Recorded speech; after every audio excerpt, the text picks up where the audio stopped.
SRN-TV, the world leader in sim broadcasting.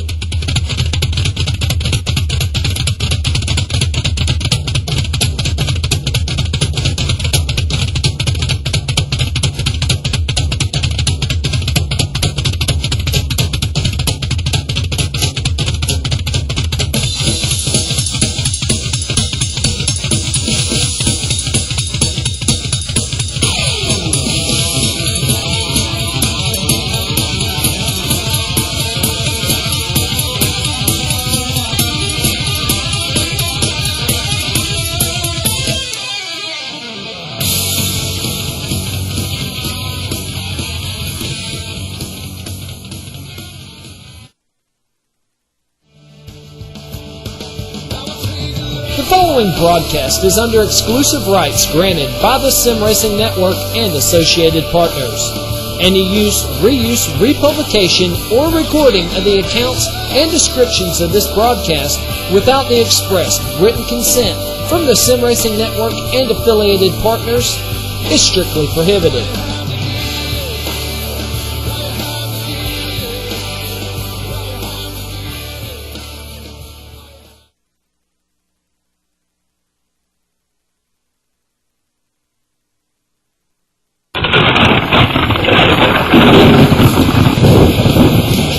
The European Stock Car Online Racing Series offers the most realistic online oval racing experience ever. We use a virtual money system where team owners have to manage and run a team by hiring drivers, buying cars, and progressing to higher series. Throughout the season, earn your virtual money and build your team to success and fame. Additionally, as a driver, you can make your owner proud by competing in every event, being consistent and winning races. Your final goal is the glory and recognition of securing the season championship. Here at ESCORS there are three divisions: the Ball Racing Cup Series, the Alienware Series, and the Abbott Truck Series. Each series mirrors their real-life counterparts and is run with realism at our highest priority. The biggest events of the year are broadcasted here live at the SimRacing Network, and after 26 Ball Racing Cup Series races, the 10 best drivers battle for the title in the chase for the Ball Racing Cup. ESCORS, a simulation of the real world and a real world of its own. Hello? Today's broadcast is brought to you with the support of the following partners: RegBoost, your partner in web hosting and server leasing; Ball Racing Developments, leading the way in the development of motorsport and driving simulators; Alienware, manufacturer of high-end computer gaming machines; Abbott, the premier motherboard and graphics card brand; Mindware, a leadership academy as well as Mind and Body Institute; Enermax, designer and manufacturer of various switching power supplies and industrial and server computer cases; NASCAR 2003 Replay Analyzer, your program if you are into analyzing and comparing lap times. If you are looking for a lightning-fast web or game server, then you came to the right place. You'll never walk alone at RegBoost. Our experienced team of specialists will assist you in every possible way to achieve your goals. When it comes to servers, we strive for perfection. Every server at RegBoost has a 100 megabit or even 1000 megabit full duplex connection with a core gigabit network. No hidden catches at RegBoost. Our no-nonsense pricing strategy is very clear and highly competitive. The data center is being filmed 24/7 by countless cameras. No one can touch your server without proper access and identification. Unlike many other so-called hosting companies, RegBoost is not a fake company, and RegBoost takes hosting business seriously. Please feel free to visit our offices anytime. RegBoost, your partner when it comes to reliable hosting solutions.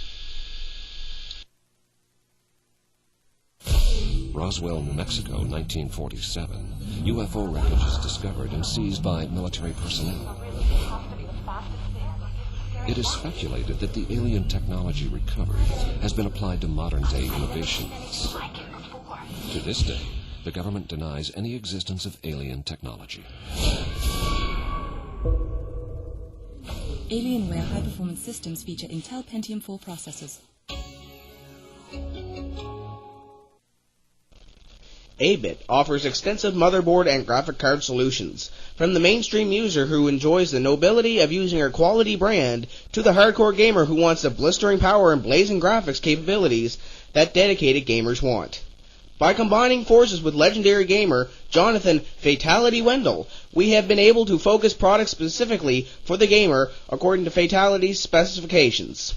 A wide variety of products is at your disposal, starting at the Radeon 9250, which provides a perfect balance of advanced 3D graphics at a great price, to the almighty Fital1ty X800 XL 512 megabit, which gives you pure raw power. A-Bit, your reliable partner. Ball Racing Developments, first-class developer of high-quality steering wheel and pedal control systems for the PC. If you're a die-hard stock car racing fan, then Stock 2, designed for top-end precision, reliability, and control, is what you need. The Stock 2 has many features which are particularly vital for the competitive world of oval racing, where continuous fine adjustments are required. Ball Racing Developments, if you want to take your sim racing experience to the next level.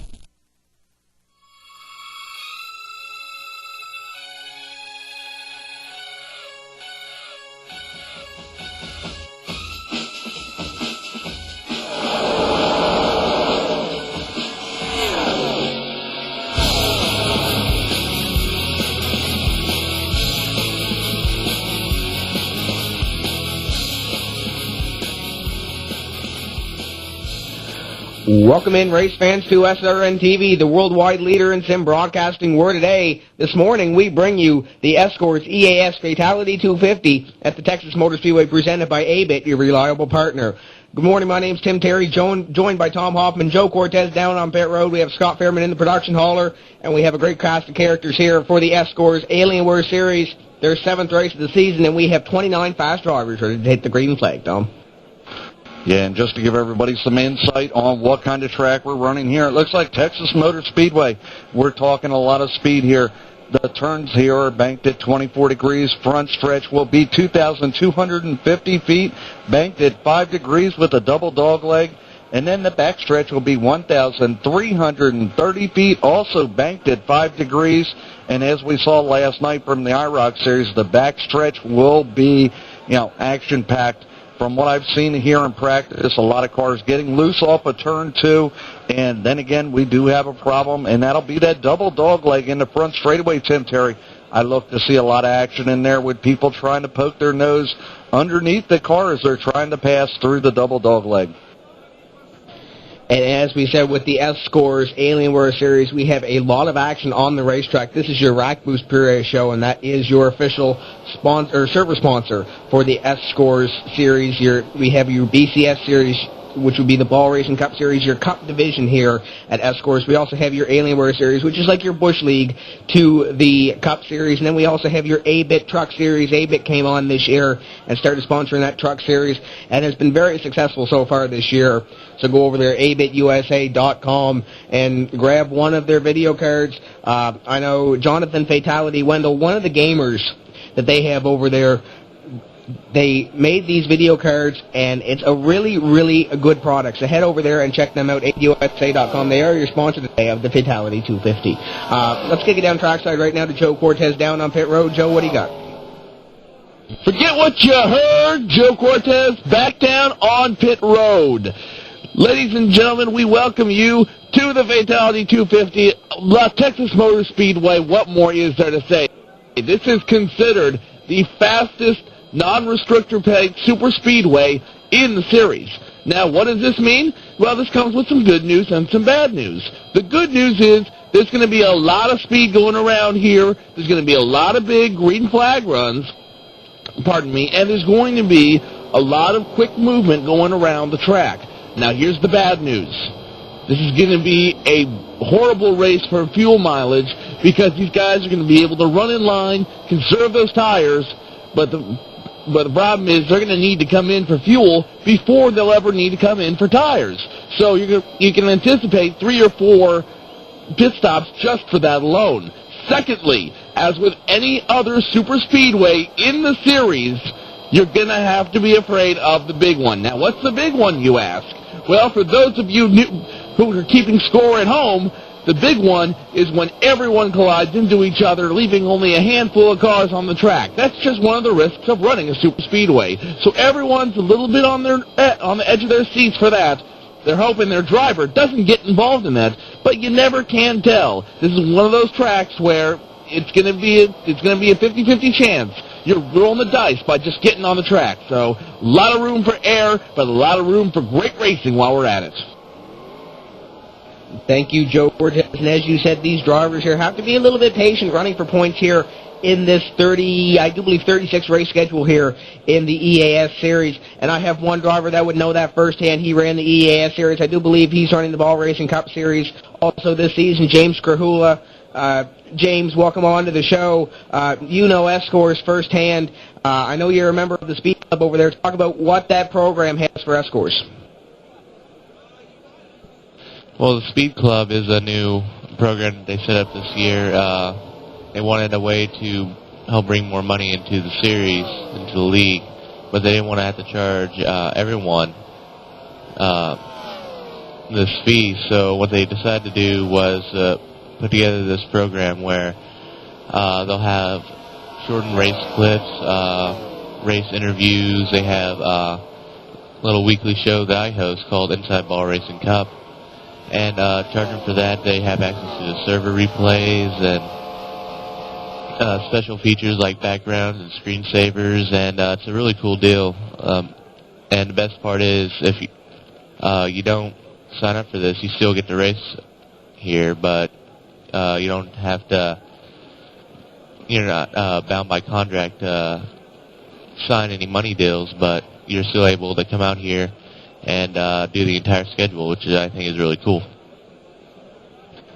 Now, we know you have your own racing program, racing in the BCS Series this year. I know you were down in the garage area earlier listening to some drivers. I know Ben Fisher, your team owner, racing in this race tonight in the number 4 race automobile. What are the drivers talking about down here about Texas Motor Speedway?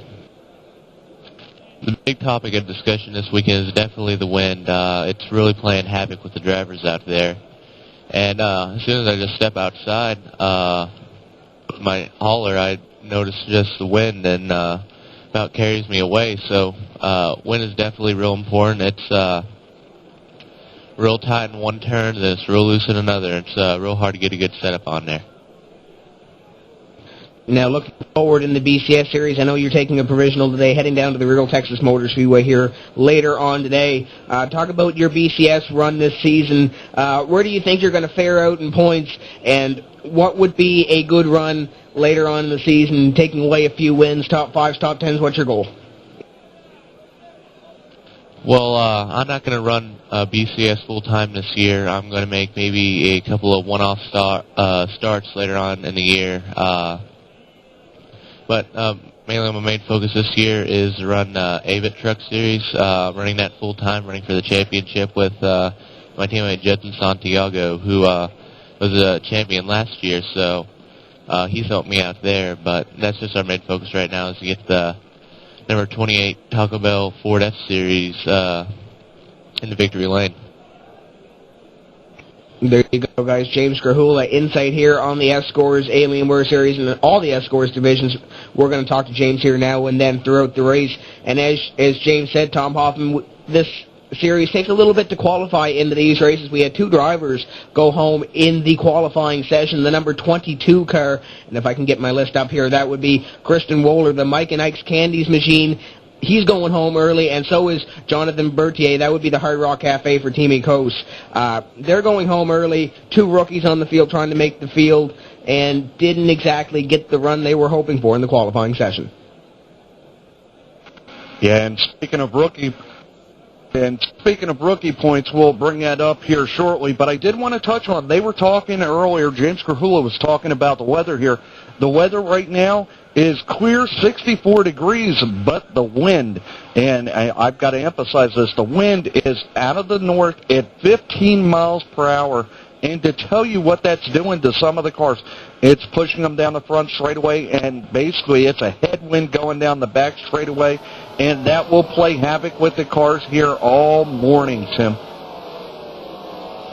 And you said it, we have about 30 drivers here getting ready to go racing. And as you said, Tom Hoffman, the rookie point standings very, very close. Your pole sitter for today, taking away another pole today, would be Ray Alfala. 77 points, 2 poles on the season now, 1 win, and he also has 3 top 5s on the season. Brian Schoenberg, who I know Joe Cortez is getting ready to get caught up with, he has 76 points in the rookie standings, 1 point behind Ray Alfala. He has 1 win on the season, 3 top 5s, and 4 top 10s.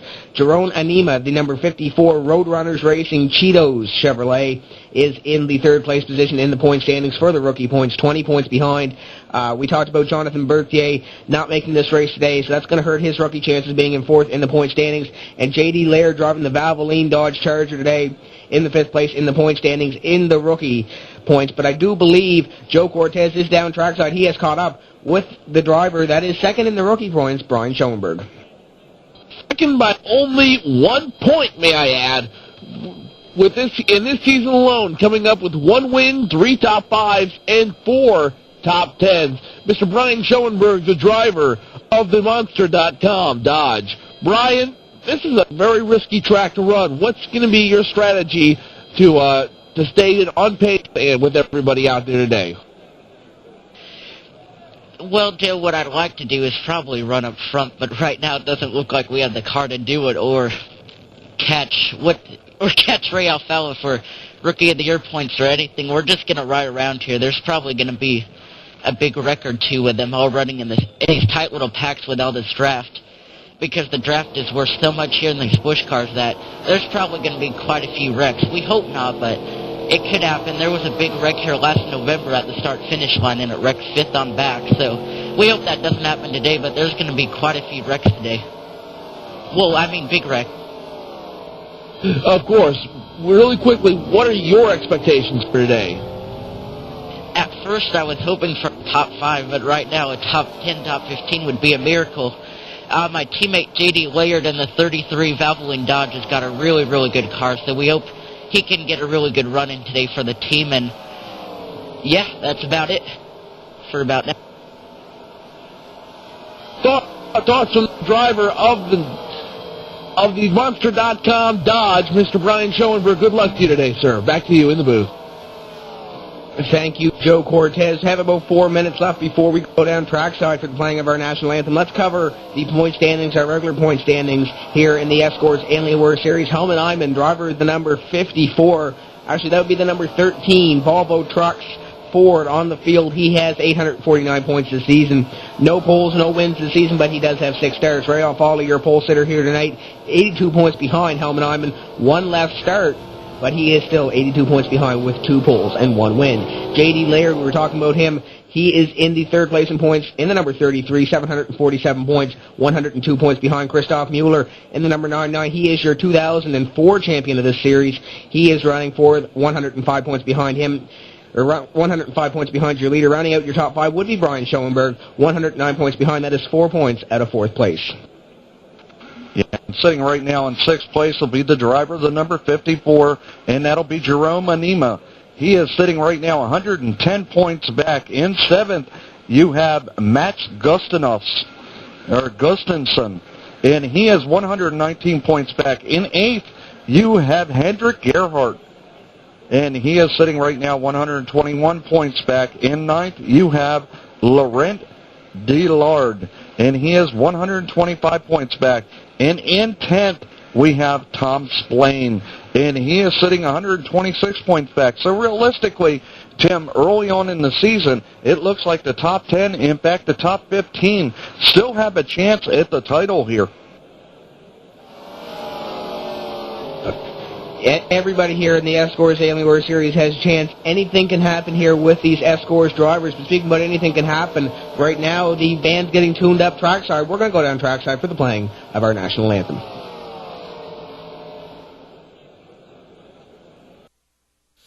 Oh, say, can you see by the dawn's early light what so proudly we hailed at the twilight's last gleaming, whose broad stripes and bright stars through the perilous fight o'er the ramparts we watched were were so gallantly streaming.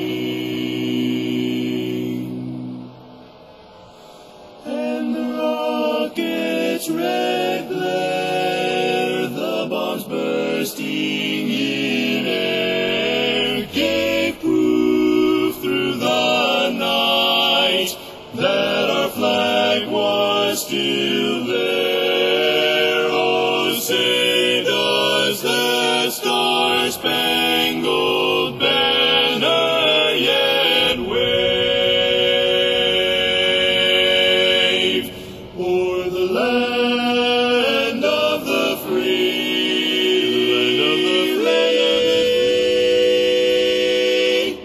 and the home of the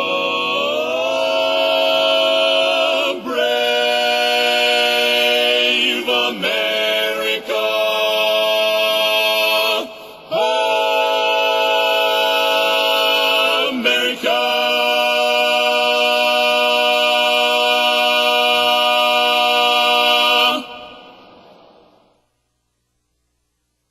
And that's our national anthem here on the ESCORS Alienware Fital1ty presented by A-Bit here in the Rack Boost pre-race show. And to kick off the Rack Boost pre-race show, we are going to go down our qualifying grid here for the Fital1ty presented by A-Bit.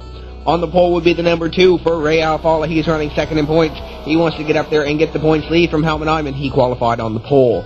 Ronan Nima, the number 54 machine, he is 6th in the point standings, running a 28.004, good enough for second place on the field. Pascal Dukers, the number 24, he is a BCS regular down here, alien whacking, so to speak, here in the Alienware series. Aaron Schoenemaker, I do believe that would be the Logitech Chevrolet running in 4th, and Bjorn Larson, the number 6, running in 5th.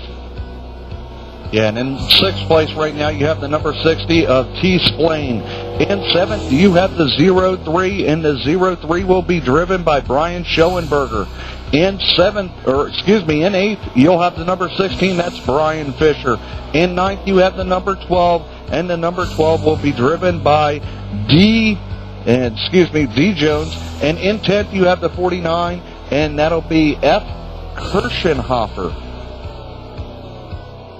In 11th, with a qualifying speed of 28.181, is the number 4 machine of Ricky Thompson. In 12th will be the number 77 machine of Laurent Dillard. In 13th, we'll see the number 76 of Thomas Cazzola in the Mountain Dew Hurst Shifter Chevrolet. In 14th is the number 74 machine of Michael Wolf, and rounding out your top 15 is the number 33 machine of J.D. Laird. The number 5 machine, and that would be M. Karanon, would start in the 16th place position with Joris Vander Wilson. That would be your Rookie of the Year in this series. I think 2004 was his rookie year. He won the Rookie of the Year. He starts 17th. Mark Agee, the number 11 machine. He is an Ergo regular. He starts 18th. 19th will be the 8 of Jurgen Jonker. And rounding out your top 20 is Series Administrator Hendrik Gerhardt. Yeah, and in 21st, you have the 29, and that'll be M. Jackson. In 22nd, you have the number 3, and that'll be Steve Clays. In 23rd, you have the 99, and I do believe the 99 will be Christopher Moeller. And in 24th, you have the 22 of Chris Wohler. In 25th, you have the number 10, and that'll be Jay Berthier. In 26th position will be the number 13 of Helmut Iman. In number 27th is number 65 machine of Pat Godney. Stop your engines! And as they fire up these bad boys, let's finish up your top 30 the rest of your starting grid real quickly. In 28th position is going to be the 75th machine of Mats Gustafsson. In 29th will be the 72 of Paolo Del Papa. And rounding out your starting grid will be the number 08 of Hedderby, of Alex Hedderby. I also do see one more driver back there. That would be the 9 Ideal machine for Phil Stojanovic. So he will round out your field. As we said, the 22 and the 10 did put up times on the grid, but they did not make the show. They weren't fast enough We had 9 drivers making this race on speed. If you're not in the top 19 in the owner's points, just like the NASCAR Nextel Cup Series, you didn't get in the race. And the number 22, that would be Chris Wohler, and the 10 of Jonathan Berthier did not make the race. So they will be watching this race from their hauler on SRN TV. Getting ready to go, Rich. Tom Hoffman. Yeah, as the field forms up over in turn 3 and 4, as they go into turn 3, looks like the number 15 of Aaron Shankerman, he's definitely sitting in the catbird seat. If Ray Alfala and that Reese Chevrolet has any kind of hiccup at all, we could possibly see them go 3 wide into turn 1, Tim. And as they come off of turn number 4, let's get this started right with the ESCORS Alienware Series Fital1ty 250, presented by A-Bit, your reliable partner. Green flag is out this time by lap 1 of 167. Green flag flies. Scott Merriman Kesman, turn number 1, and let's start it out.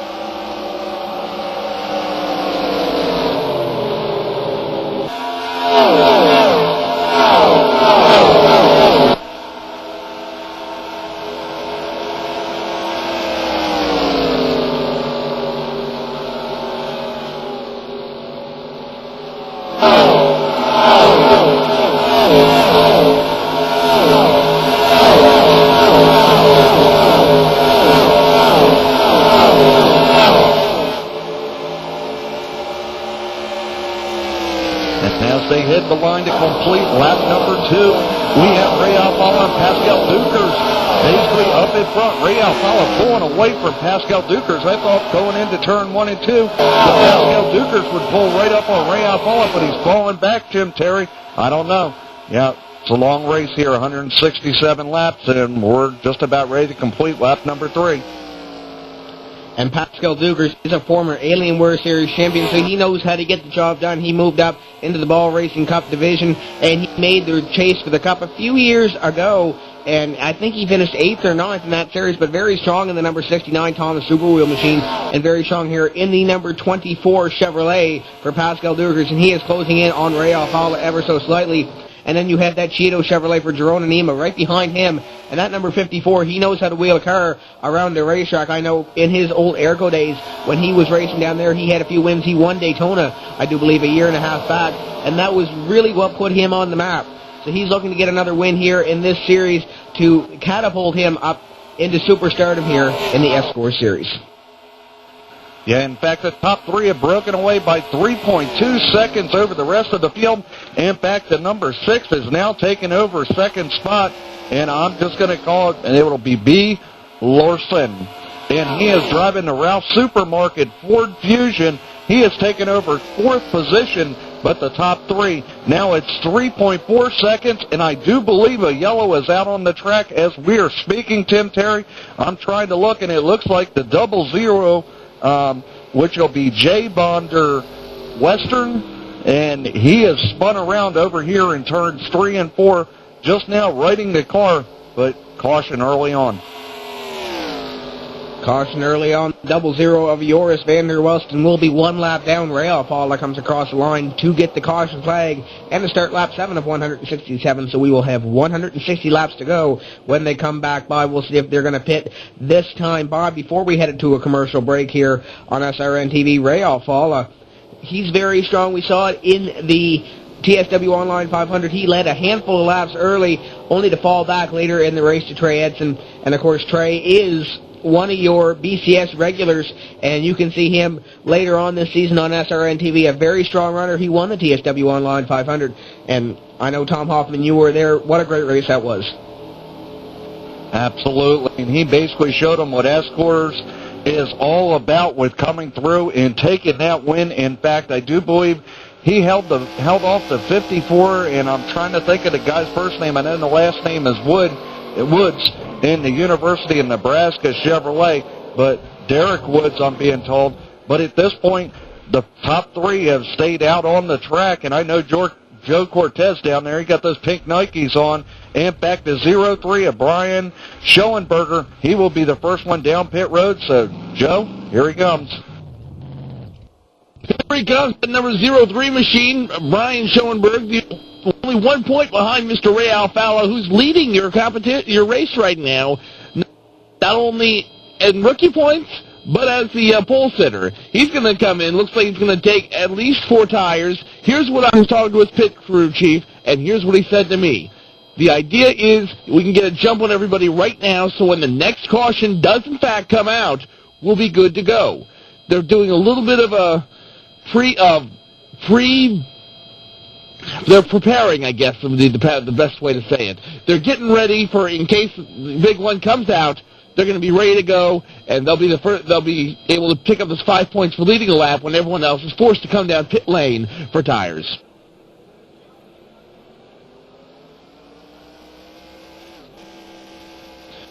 Okay, we're going to take a break here on SRN TV, lap 8 of 167. Don't go away. We'll be right back on the Worldwide Leader.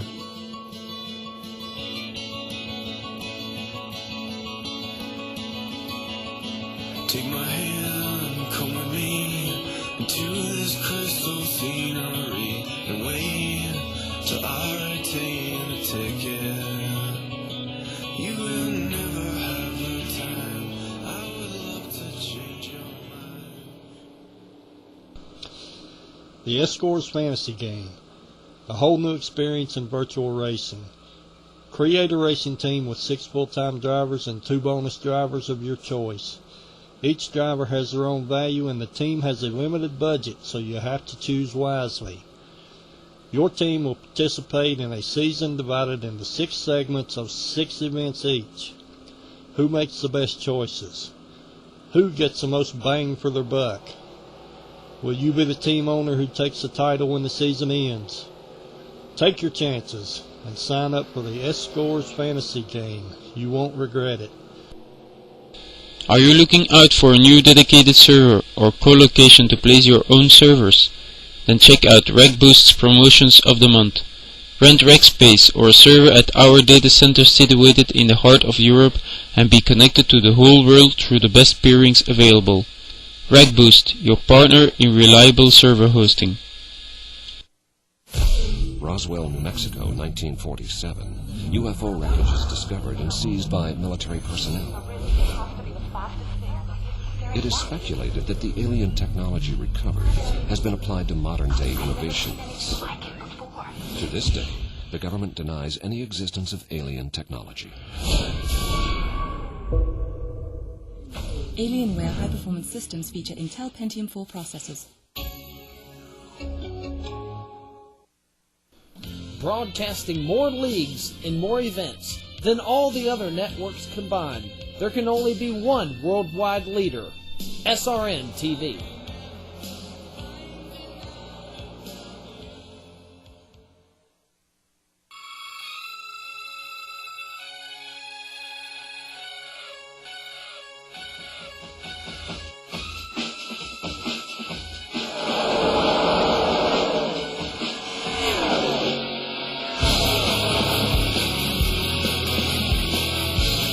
Welcome back, race fans, to SRN TV, the worldwide leader in sim broadcasting. Lap 10 of 167 here on the racetrack for the Fital1ty 250 presented by A-Bit, your reliable partner.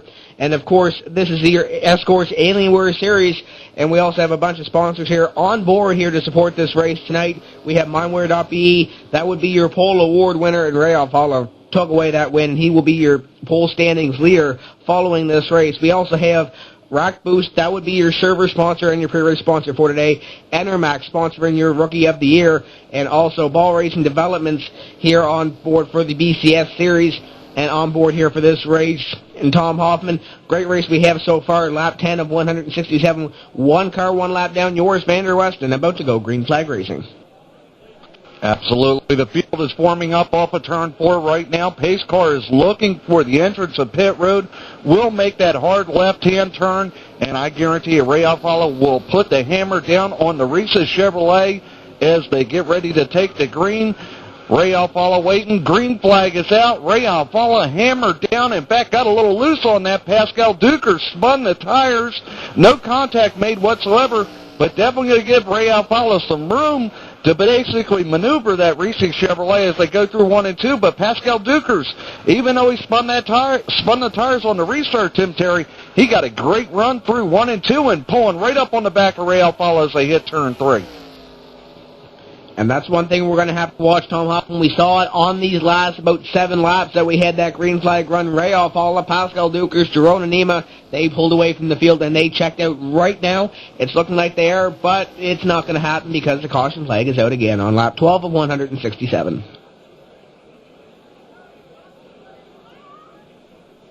All right, guys, here's what happened, which is bring out the yellow flag once again. The number 12 of D. Jones looking good in the restart.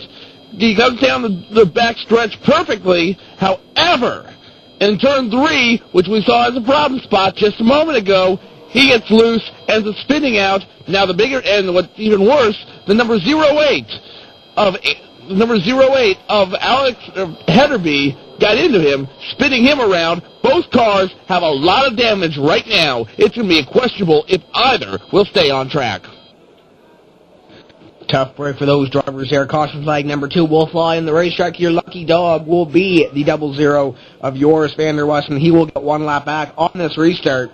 So Ray Alfala will be your leader, followed by Pascal Dukers, Jerome Anima. Pit road is open this time by your first driver down is your 5th place runner, and that is Ben Fisher. So Joe Cortez, get ready down there. The Alienware machine is coming down towards you. Pink Nikes are warmed up, as just like most of these tires are. And I can tell you what, I'm ready with the number 16 of Ben Fisher. He's going to come down. Preventative maintenance. That was going to be the key word that we're looking for today. That's what the number 03 car did. That's what the number 16 car is doing. Preventative maintenance. They're getting in early. They're getting their tires and fuel out of the way right now. And so when everybody else is forced to come in 60-some laps down the road, they will be ready, and they'll be poised to pick up the 5 points whenever the leaders go in. He'll take 4 tires and some fuel and get off and get back to the line as fast as he can. Tom Splain and Dustin Jones are down on pit road. They missed their pit stall. They had to back up and get through again. Also, that looks like the 00 of Joris van der Westen, the Nintendo DS machine. It's your lucky dog. He came down track right and got 4 tires and fuel and is back out on the speedway. Ray Alfala still out in front of this lead pack, and I do believe Tom Hoffman said about 20 cars have not pitted in these first 13 laps, but I know I'm going to bring on somebody here that knows a little bit about behind the scenes here at ESCORS. Justin Marshall, he is one of your owners in the Alienware series. He won a race at Mexico, the first Mexico race these guys ran back in March. Justin, you got your ears down there.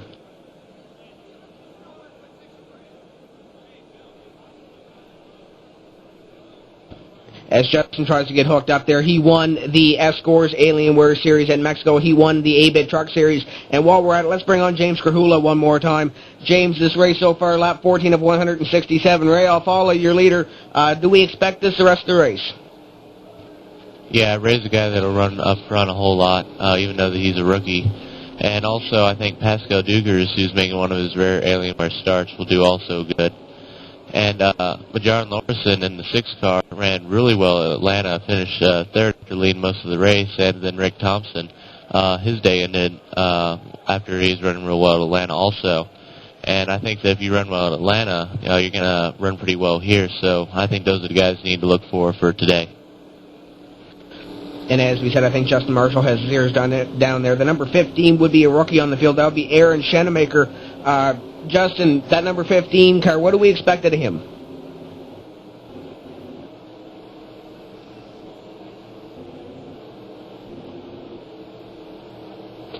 As Justin gets ready down there to watch this race here on SRN TV, the Fatality 250, Tom Hoffman, we have a bunch of rookies on the field here. I do believe we had 11 rookies starting this race.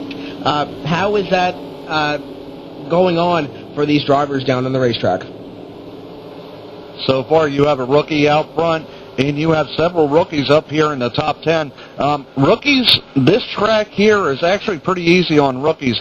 We get to a track, say, like Darlington or a place like that, rookie may be a problem. But I was looking at the number 12 of I'm going to say the Wendy Chevrolet, and he had some heavy damage to the back of that car, and they were able to fix a lot of the damage. He's going to hang out at the back, but that Wendy Chevrolet is going to make one more appearance down on pit road, and he's just going to have what Joe Cortez said after his cappuccino, some preventative maintenance. I did want to tell all the Mark Agee fans out there that he has retired due to the damage incurred on that last incident, Tim Terry.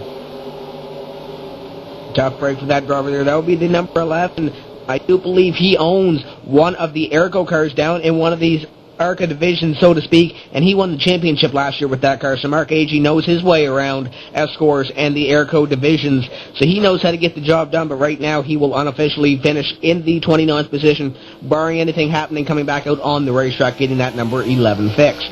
Ray Alfala is your leader, and coincidentally, he is your only driver here pulling the double on SRN TV today. Of course, we have the DMP SpeedMedia.com qualifiers here from Atlanta Bier coming up for the DMP 400. He is your only driver running the ESCORS series today and also the DMP race. So Ray Alfala showing that he can get the job done, and we're going to have to see if he can get it done later here at Atlanta DMP. He is your leader on the racetrack going to green, Tom.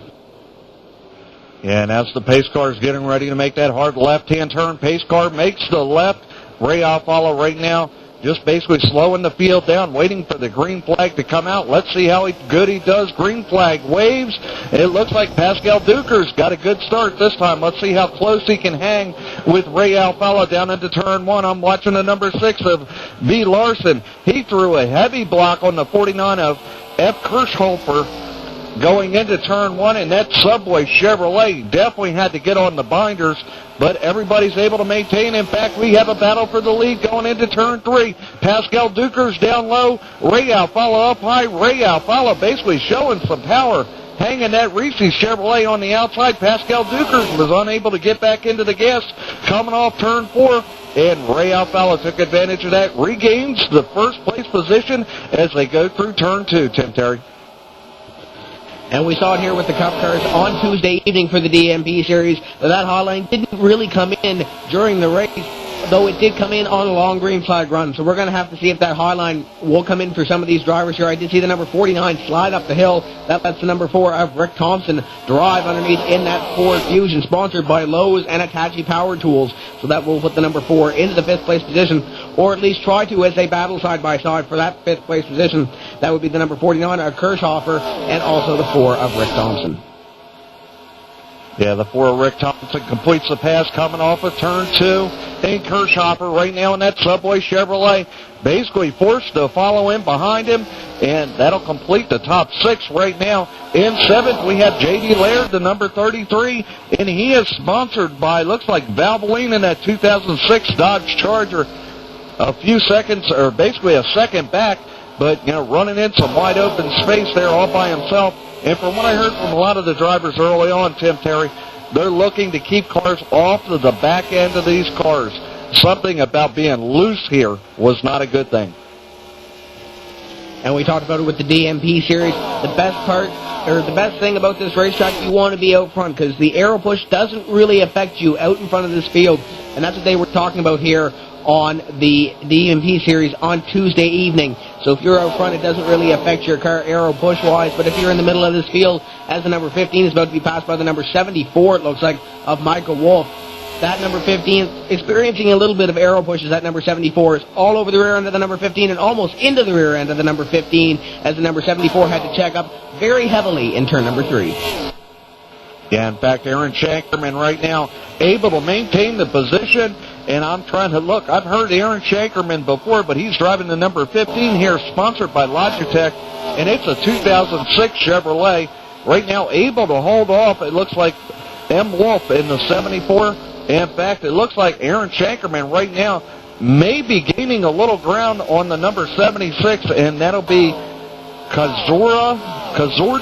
Tim Terry, am I saying that right? As the yellow comes out one more time. That would be, it looks like Thomas Cazzola in the number 76, but the caution flag is out once again here on the racetrack, lap 22 of 167 on the field, and I do believe that Tom Hoffman has a report on the 65 that may have been involved in this wreck. Yeah, in fact, it looks like the 27 of Helmut Gerhardt going down low on the 65, going into turn 3, and that'll be P. Kazan. And basically what happened, two cars going for one space. One of them lost out in the 65, hit the outside wall, got heavy damage on that Chevrolet. In fact, driver's side hit first, but I do believe, he'll be able to continue. But the car is sitting right now over in turn 1 on the apron, Tim Terry. I'm not really sure what's going on there. That number 65 on the apron over there, looks like that would be the Pro Echo Limited.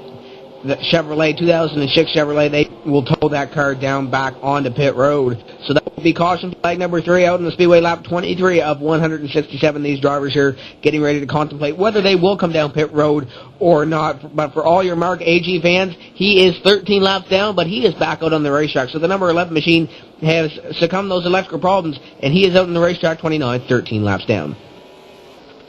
Yeah, in fact, very few cars down here on pit road. And with that, let's take our break here, and we'll be back with more live coverage of the ESCORS Alienware Fatality 250 live on SRN. We'll be right back.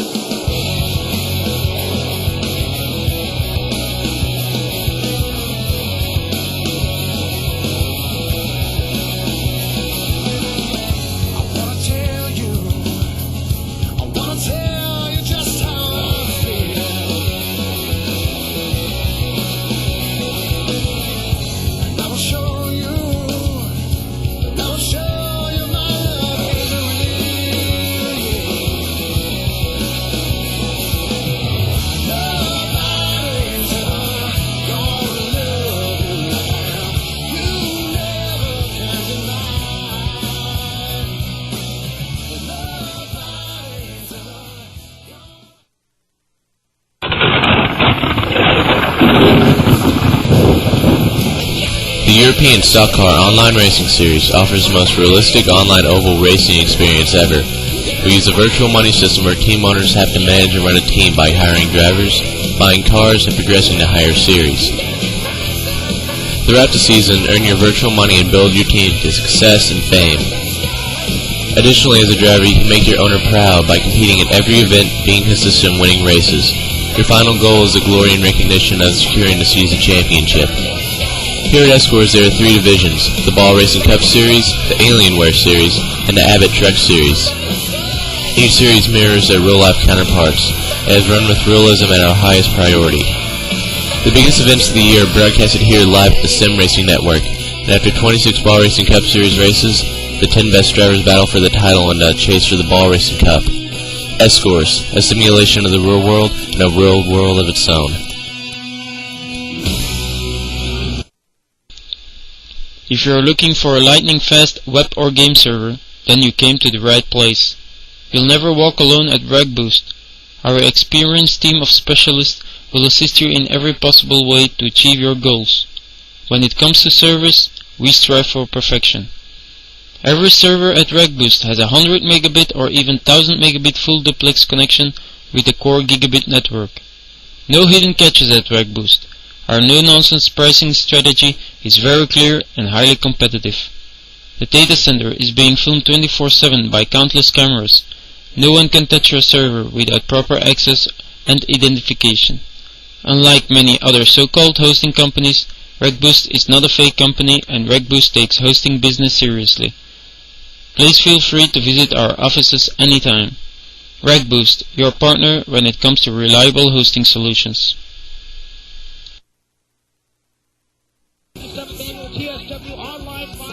No exception. The who's who of SimRacing are here spanning 3 years while bringing you the biggest names competing in the biggest races. It leaves no doubt about who is the worldwide leader in sim race broadcasting. You're watching SRNTV.com. I really didn't even plan on running the race till later today. And of course, this is the FLM 400 sponsored by GoldenPalace.com. You said it, Tommy. We have 35 plus drivers here ready to take the green flag. Any one of these drivers.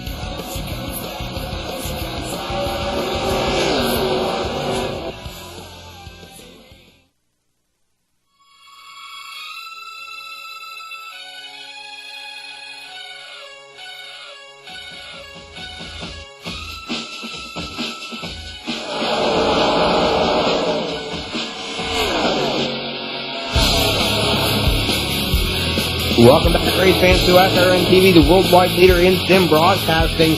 Where today we have the Fital1ty 250 presented by 8-Bit. We are 26 laps old of this 167-lap race, about to go back green flag racing. We did have the 65 pull down pit road, and it looks like he pulled it behind the wall, and then he came back with what could be a brand new car, Joe Cortez? Well, it's not necessarily a brand new car per se. They pulled the number 65 machine behind the wall to do a little bit of work on it due to the fact that it had received that heavy damage. Now I swear I saw it go back there, the old car, and as I look at it now, it kind of looks like it may be the backup. I don't know if that's quite legal, guys, but hey, it's a different league. Who am I to judge? Green flag is out here this time by Ray Alfalo. We'll put the hammer down. Scott Fairman catch him in turn number 1. Let's do it for the dog pound. Let's crank it up.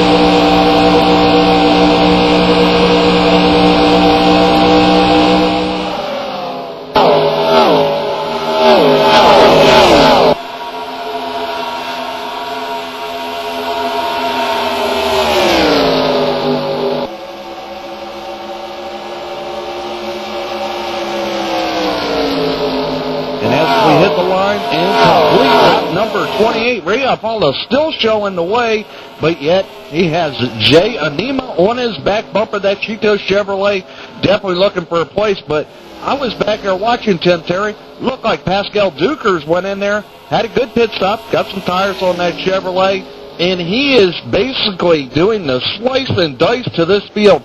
Right now I show him in the 10th position. He is right now passing the number 29, and he will take over.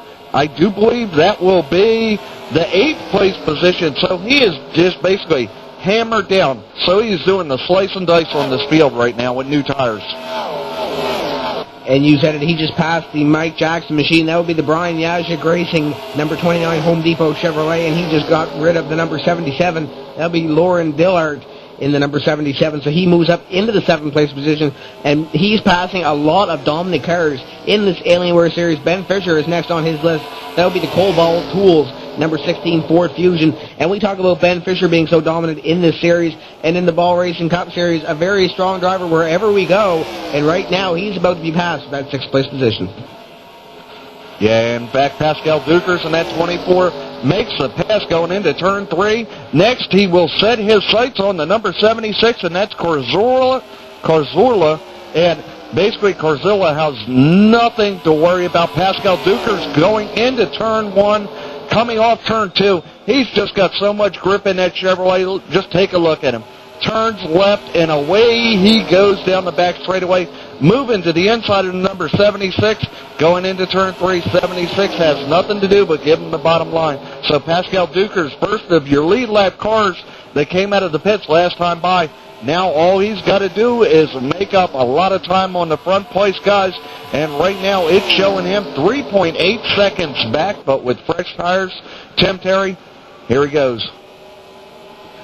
And I'm watching another battle back here. It's a little bit farther back in the field, but it's for 14th on back, and it's side-by-side race, and that would be the number 75 of Matt Gustafsson. That would be the Sebastian Schmellenbach owned number 75, and he is leading the freight train with the number 15 of Shankerman. That would be Aaron Shankerman in the number 15. The rookie stripes on the side. He gets into the apron a little tiny bit and pushes up the racetrack. That will let the 2004 Alienware champion Christoph Mueller go low, and Helmut Hyman, that would be your BCS race administrator in the Volvo Trucks Ford, go low on the number 15 of Shankerman. So just a little bit of a miscue, a rookie mistake by the number 15, getting on the apron, pushing him up high, and pushing him out of about 5 positions. And Tim Terry, I just wanted to add to that and see the 15. He avoids a couple of cars, too, that pushed up almost into him as he was avoiding his own trouble. So a rookie driver out there showing some veteran leadership in the turns.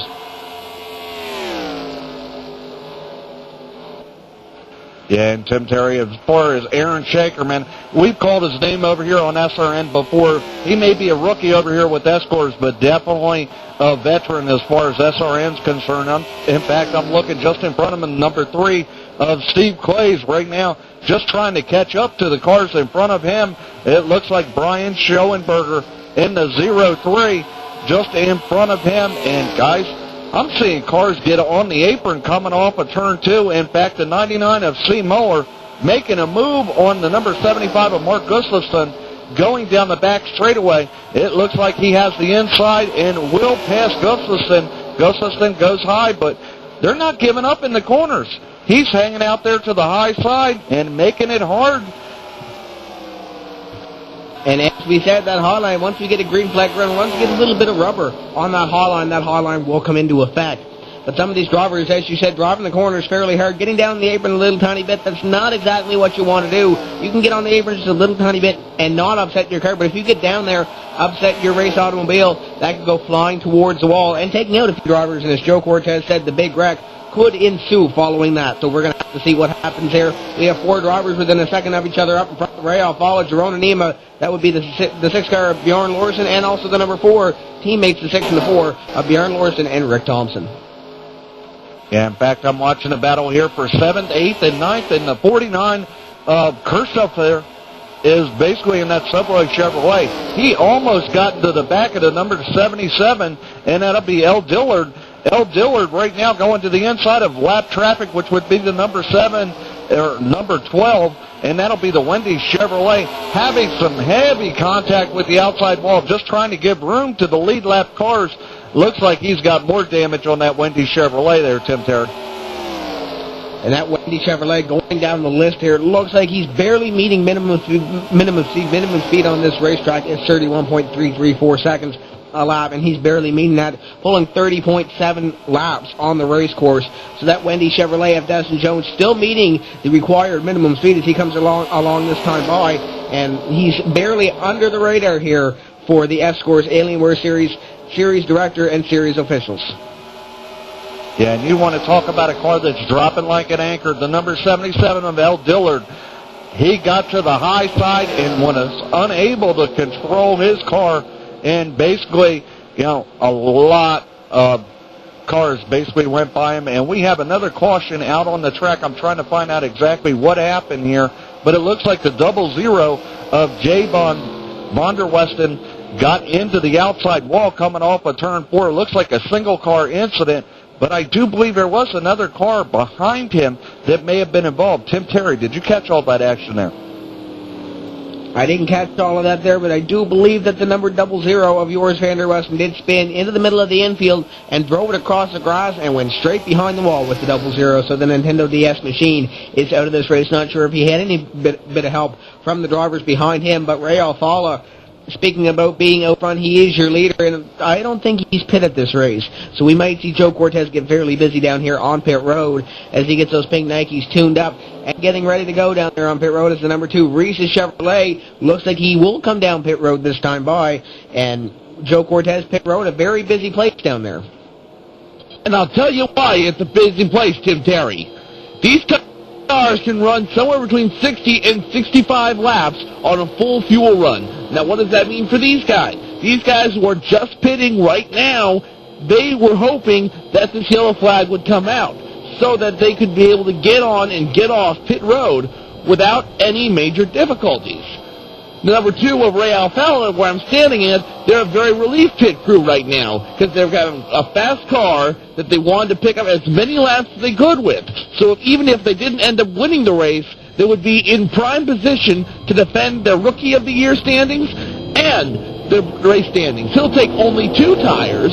He'll take a full fuel run, and he will hopefully try to get this thing back within the top 5. Very close race off pit road involving your 2 Fisher Racing teammates, number 6 of Bjorn Larson. Also, that would be the Cobalt Tools Ford Fusion of Ben Fisher and Rick Thompson. So very, very close off pit road for those drivers there. Ray Alfalo, though, getting off first. I did see that number 65 machine back there where you're talking about him being involved in one of the early incidents. Still down on pit road. That'd be Per Gas, and he is down on pit road, and he is parked in his pit stall fairly awkwardly. So we're going to have to see if the Alienware officials tell him to park it behind the wall. So we're going to have to see if Scott Perman can get a camera on that down on pit road, the 65 of Per Gas. Yeah, I think, Tim Terry, I'm hearing over the scanner, he may be practicing his parallel parking and on pit road. That may not be a good thing, but it looks like several more cars are coming down pit road right now, and Ray Alfalo definitely only has a 08 of Hurtubise out there in front of him, along with the Subway machine, and that'll be Kirschhofer. He will end up with the lead of this race. He pitted a little earlier, so Kirschhofer may be running, a completely different pit schedule than anybody else, but Texas and tires, I don't know if I'd want to be out there on used tires out in front of this field, because we saw the 77 a minute ago. Once he got to the high side, he lost at least 10 to 15 positions before the yellow came out, Tim Terry. Well, we talk about the Kirschhofer machine, the number 49. Looks like he's not running for points this season. He's 24th in the point standings. He's only made 3 starts this season, so he's only started half the races in the Alienware series. He has 460 points, 339 points behind your leader. So it looks like the 49 running for the win here today. And if he can get up there and get the win here in the Alienware Series Fatality 250 presented by ABIT, that would be a big step up for the number 49, as I do believe the 15 machine is down there behind the wall. So it looks like a little bit of electrical problems for the number 15, the Logitech Chevrolet. Yeah, in fact, I'm looking through the rookie points right now. Kirschhofer is sitting 13th in rookie points, and he's a long way back, so he's not even in the battle for the rookie points, more or less the championship. But Ray Alfalo, he's in it for the whole, how should we say, as Joe Cortez would say, the whole 9.5 yards, because Joe's missing about half a yard. But Joe, anything going on down there on pit road? Right now, here's the big thing. The $64,000 question for all these guys remains. How can we conserve everything we have to bring this baby home? You were just talking a minute ago about used tires, Tom Hoffman. Let me tell you a little something. Number 2 of Ray Alfalo only has 2 tires. They've got 2 fresh ones and 2 used ones. Now, what's the logic behind that? Well, I'll tell you. The whole idea is if they can stay in line and they can just bide their time to come around, then they can hopefully anticipate some of the mistakes coming up and pick up the couple positions to get back in first place. Their idea is if, 1, they can get in clean air, they'll be good, and 2, they stay in line, stay in draft, and just conserve. Conservation is the key. If they can conserve, they will have a good run, and if they need to come back for 2 more tires, well, hopefully they can wait till another yellow flag. Ladies and gentlemen, say it with me now, conservation. Conservation down on pit road there for Joe Cortez and the gang down there getting ready for another green flag run here, lap 44 of 167. About to go green flag racing with Kirschhofer and also the 08 and the number 2, Hurtubise and Ray Alfalo. Flagman has the green flag in hand, pacing in the field, getting ready to put the green flag out on the Speedway. We're racing once again on lap 44. And as they hit the line right now, Ray Alfalo wasting no time at all. Look to the inside of the number 08 of Hurtubise, unable to make the move. In fact, I do believe he's going to make the move, going through 1 and 2. Very close, almost contact with the 08 and 2. Ray Alfalo able to maintain control of his car, going to take over second place position. And I'm looking at the leaders here, the top 3 rookies, Tim Terry. And the rookies here in the ESCORS Alienware Series trying to make a name for themselves to move up into the Ball Racing Cup division for next year and later on. But speaking about later on, we'll have a green flag run later on because the caution flag is out again here on lap 46 of 167. Yeah, Tim Terry. It looks like the 76 of Corzola basically had a little issue going into turn 3. Looked like he got into turn 3. He was a little loose, and it looks like the 9, who was not loose at all, and he basically just ran right into the side of the 76, put him into the wall. There were two separate incidents, all caused by one. Several cars are going to be damaged on this one. I'm looking the 9, the 76, I do believe the 75 was also involved, off of turn 3, carnage. I see the 74's involved, the 60's involved, the 8, definitely a lot of cars damaged in this one, Tim Terry. A lot of cars damaged in this one. The number 49 machine of Kirchhoffer tried to throw a fake pit up, and it looks like he has spun in the grass on the front straightaway. Not a good job there by the number 49, but you have to give him credit for trying there, Joe Cortez. He's coming down your way. Fake pit, kind of a little bit altered there. Well, the fake pit's a very hard maneuver to do, and I know this from experience driving my own 49, which is a great number, may I add. It's a hard maneuver to do at these tracks, because if you get a little bit loose, then you're gonna end up mowing some grass down. So good try by him. He'll get my yellow of the night for a good power play attempted. But come back next time, kid. Yo. And we also have James Carhula in here in the booth a few more minutes before he has to step out of the booth and head down to Texas Motor Speedway. James, talk about this race here. The number 49, that little pit maneuver didn't exactly work, but we still have 23 cars on the lead lap heading towards the 120 lap mark before the end of this race. Yeah, real tough luck with my teammate Tom Splain there. Thought he was about to flip over there like Hinzer last night in the IROC race, but the race so far is going pretty well. It looks like we have some aggressive driving out there going on, which is kind of typical for the series. But I have to give a shout-out to my Fisher Racing teammates. They're having a good run. Ben, Bajarn, and Tom all running up towards the front. So good to see them going well. And then Ray, of course, and is running outstanding. And then Pascal Dukers is also running up front. I think it's going to come down to those two. And before we let you go here, I know you were talking about it earlier, the Inside Ball Racing Cup Series, the show you host.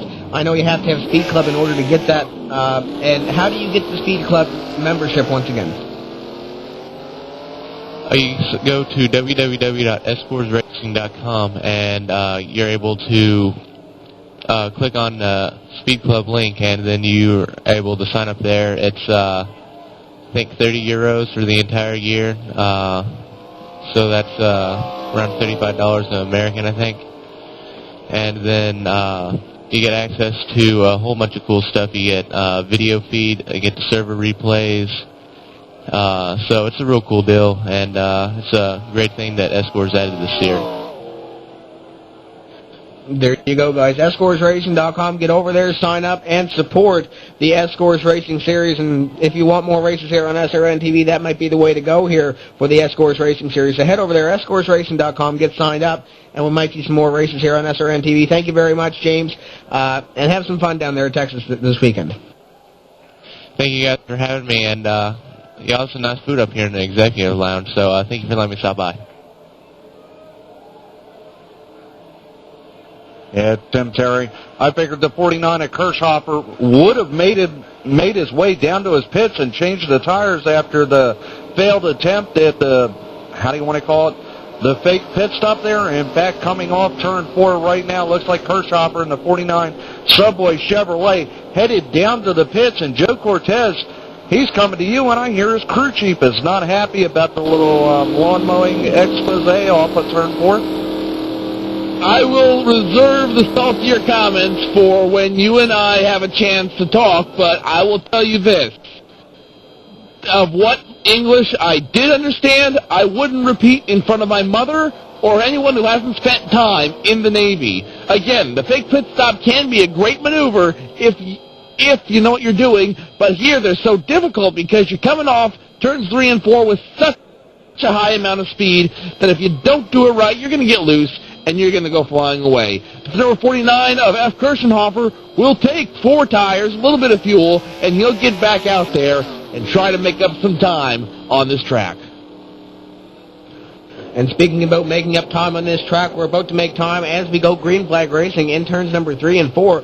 about to get ready to pull that pace car down onto pit road and go racing once again. But while we're at it, we'll just remind you that coming up later today, that'll be at 3 p.m. Eastern Time. You like what you see here? At Texas, we have Atlanta DMP coming up for the DMP SpeedMedia.com dual race A and B for the DMP 400. So if you like this racing here, which is about to go back green flag racing here, as the flagman drops the green flag once again on Ray Alfala, Jerome Anima, and Pascal Duker's green flag is out. If you like the racing here, Tom Hoffman, stay tuned. 3 p.m. Eastern Time, we're going racing with the DMP. Absolutely. 130-some drivers, Tim Terry, signed up just for qualifying attempts over there, and they took the top 70, and they split them up, and the qualifying races are live here, I do believe, at 3 p.m. and 5 p.m., and we will be calling that action. But as far as the action right now, we have Ray Alfala leading Anima in the 54, the Cheetos Chevrolet right now, not able to do anything with Ray Alfala, but Pascal Duker sitting right behind him as they go into turn 1, making up time on the second place car, the number 54, driven by Anima, and the Cheetos Chevrolet. He's getting gobbled up down the back straightaway, Tim Terry.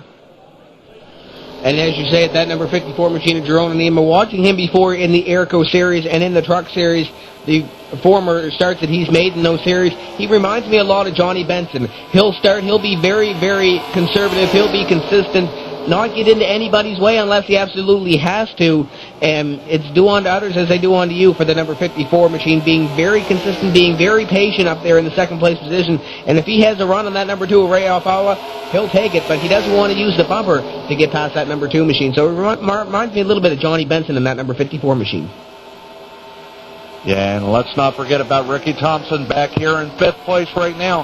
He is tracking down Ben Fisher, and I do believe that'll be the Lowe's-sponsored Ford Fusion. And now Pascal Duker's just taking his time in 3rd.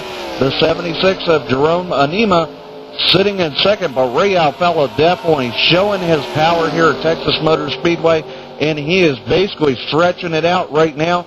I do see one car, looks like the 9, is headed down pit road. He was severely damaged in the last incident, and I do believe he may have dropped some debris on the track. Or correction, it'll be the 08, and that'll be her to be.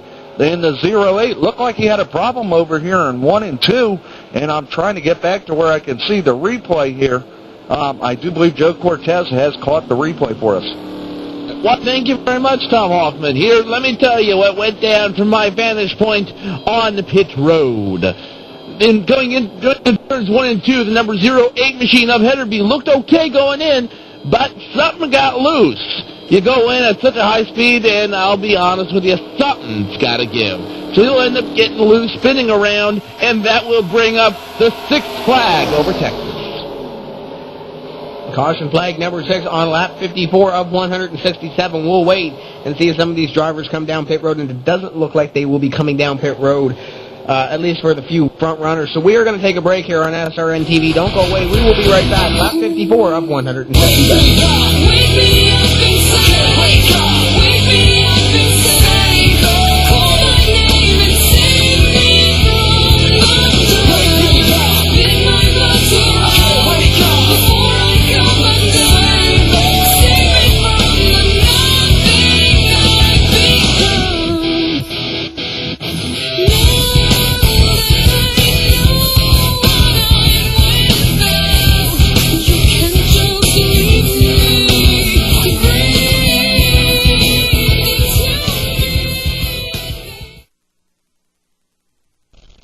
A-Bit offers extensive motherboard and graphic card solutions. From the mainstream user who enjoys the nobility of using a quality brand, to the hardcore gamer who wants the blistering power and blazing graphics capabilities that dedicated gamers want. By combining forces with legendary gamer Jonathan Fital1ty Wendell, we have been able to focus products specifically for the gamer according to Fital1ty's specifications. A wide variety of products is at your disposal, starting at the Radeon 9250, which provides a perfect balance of advanced 3D graphics at a great price, to the almighty Fital1ty X800 XL 512 megabit, which gives you pure raw power. A-Bit, your reliable partner.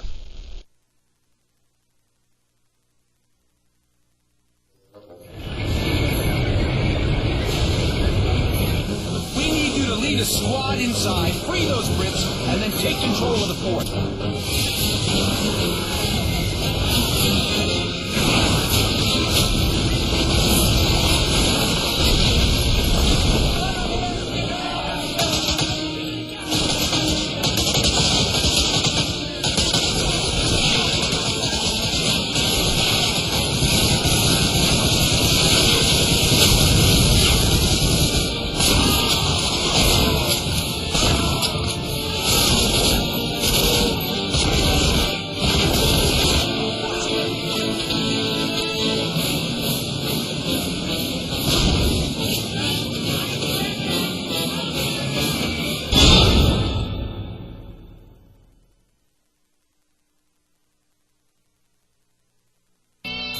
If reliability and stability are what you're looking for in a gaming server, look no further than SRN Race Servers.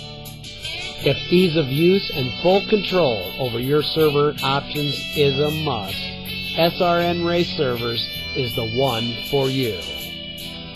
If cheap pricing, overbooked server racks is your first priority, not on our watch.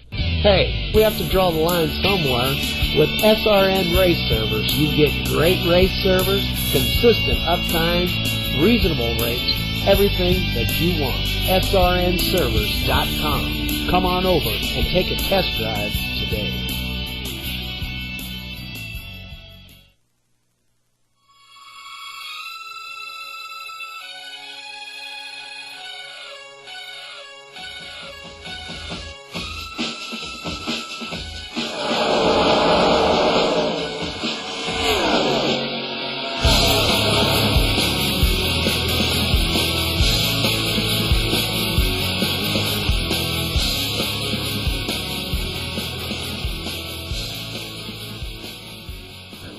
Welcome back, race fans, to SRN TV, the worldwide leader in sim broadcasting, where Ray Alfala still leads your Fatality 250, presented by A-Bit, your reliable partner. And, of course, Jerome Anima, Pascal Dukers, Ben Fisher, and it looks like the number 4 machine of Rick Thompson running in your 5th place position. The number 12 will pull down on the low line. That would be Dustin Jones, and he will be your one lap down car as we go back green flag racing, this time by lap 57 of 167. Yeah, and to say Dustin Jones will give the leaders plenty of room, yeah, I have no thoughts on him doing anything. I do believe he is running on 7 cylinders, Tim Terry, so he will pose no issue to the top 5, top 6. If they get alongside of him, he will move and basically give them plenty of room. But as it sits right now, the top 5 remain the same. Ray Alfala, Jerome Anima, Pascal Dukers, Ben Fisher, and Ricky Thompson. And we do have another lap car that just moved up on the inside. Looks like the 49 of Kirschhopper.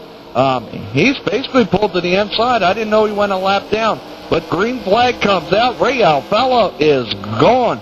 Jerome Anima must have been asleep at the wheel, because Ray Alfala got a major jump going down into turn 1 and 2 here. One more report there for all your Mark AG fans. He has pulled it behind the wall once again, so the electrical gremlins have come back for the number 11. He has 22 laps down, but he is still in the race trying to fix that number 11 behind the wall. Did have a battle back there in between the number 11 machine. We have a spin on the racetrack. Looks like the number 12 machine of Dustin Jones. That would be your lap car. He gets hit by, it looks like, one of the Volvo trucks of Helmut Iman, and also the 74 of Michael Wolf. So a number of cars collected in this one. Caution flag is out. Yeah, and Dustin Jones, he was on the inside all by himself. Just lost the rear end of that car, being very loose from the damage early on, right in front of the field, and everybody basically, had to take evasive action. Looks like the 74 of M. Wolf pulling down pit road. Heavy smoke from, I do believe that'll be a Dodge Charger. Heavy smoke coming out from underneath the hood of that car. And that number 13 of Helmut Iman, you have to give him kudos for that one. Going up high on the racetrack, he was thinking what comes up must come down, and the number 13 just didn't get enough time there to let that car come down the racetrack, so he got a little bit of damage in the number 13 Volvo Trucks Ford for Helmut Iman, so he was running 15th on the racetrack when that happened. He'll have to come down trackside and get that fixed. Where Joe Cortez is standing there right now with the number 9 driver of Phil Stojanovic. Thank you very much, Tim Terry. I'm standing here with the driver of that number 9 machine, the Ideal Industries Ford Fusion of Filip Stojanovic. Philip, what happened out there? It just looked like melee on the track. Well, I was trying to get cautious there. I was decided not to rush and pass the 76 car, and I wanted to let him go safely into turn 3, and he started losing it in front of me. I was already committed to turn and couldn't do anything. I just hit him in the back, got into the wall, and some other cars picked me up, so I got some heavy engine damage, and on this last restart I decided to park it because the car was too slow. Tell us a little bit about the caliber of driving out there. It seems very aggressive driving for anyone who wants to try it. Is that kind of the case out there? Well, we do get all kinds of races, aggressive racing and maybe not well-prepared drivers for some races, and also new names coming and going away from this series, so that may be the problem, because the field can't really get to know each other so well.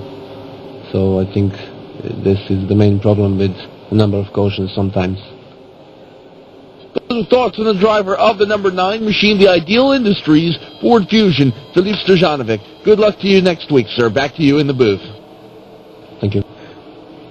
Thank you, Joe Cortez. And as you said, that Phil Stojanovic machine running for the point standings here this year. And I do believe, looking down the point standings, he is 13th. So he's looking for a good run here next week when we go to the next track on the Alienware Series, number 49. That'll be Kirchhofer. He will be your lucky dog this time by, so he'll come down pit road and get the end of the longest line and get your lucky dog. Coming around this time by, Michael Wolf, Dustin Jones have retired from that last wreck. And Shankerman, sorry about that name, is still 4 laps down on the field after having his early electrical problem. So tough break for the Logitech machine, JM Racing, Chevrolet Monte Carlo.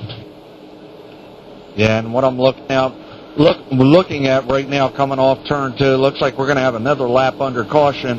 Ray Alfalo, I did hear a moment ago across the scanner, Tim, and basically he's just telling the crew chief, I'm just riding up here.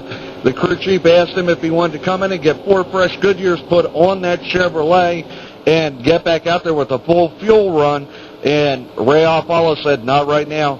There's too many cars on the lead lap, and like what Joe Cortez was talking about a moment ago, quite a few drivers out there just aggressive, maybe because it's live here on SRN or maybe not, but we've seen this before with some of the leagues out there. Once they get on SRN TV, it's like people lose their mind. I know me and Joe Cortez, we lose our mind quite often, but that's because we work for SRN. Isn't that right, Joe? I think the one thing that makes me lose my mind the most is on occasion having to sit in the production hauler with Mr. Fuzzy Slippers himself, Scott Fairman, but I love the man dearly, even though he can be a little bit annoying. But I digress. Actually, I take that back. I pontificate, and I'm sure Mr. Fuzzy Slippers is chomping at the bit to get back at me for that one. Go ahead, Scott.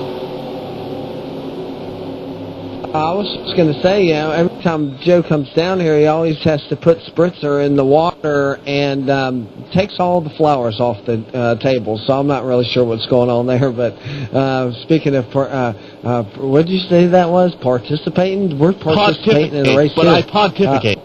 It's pontificating.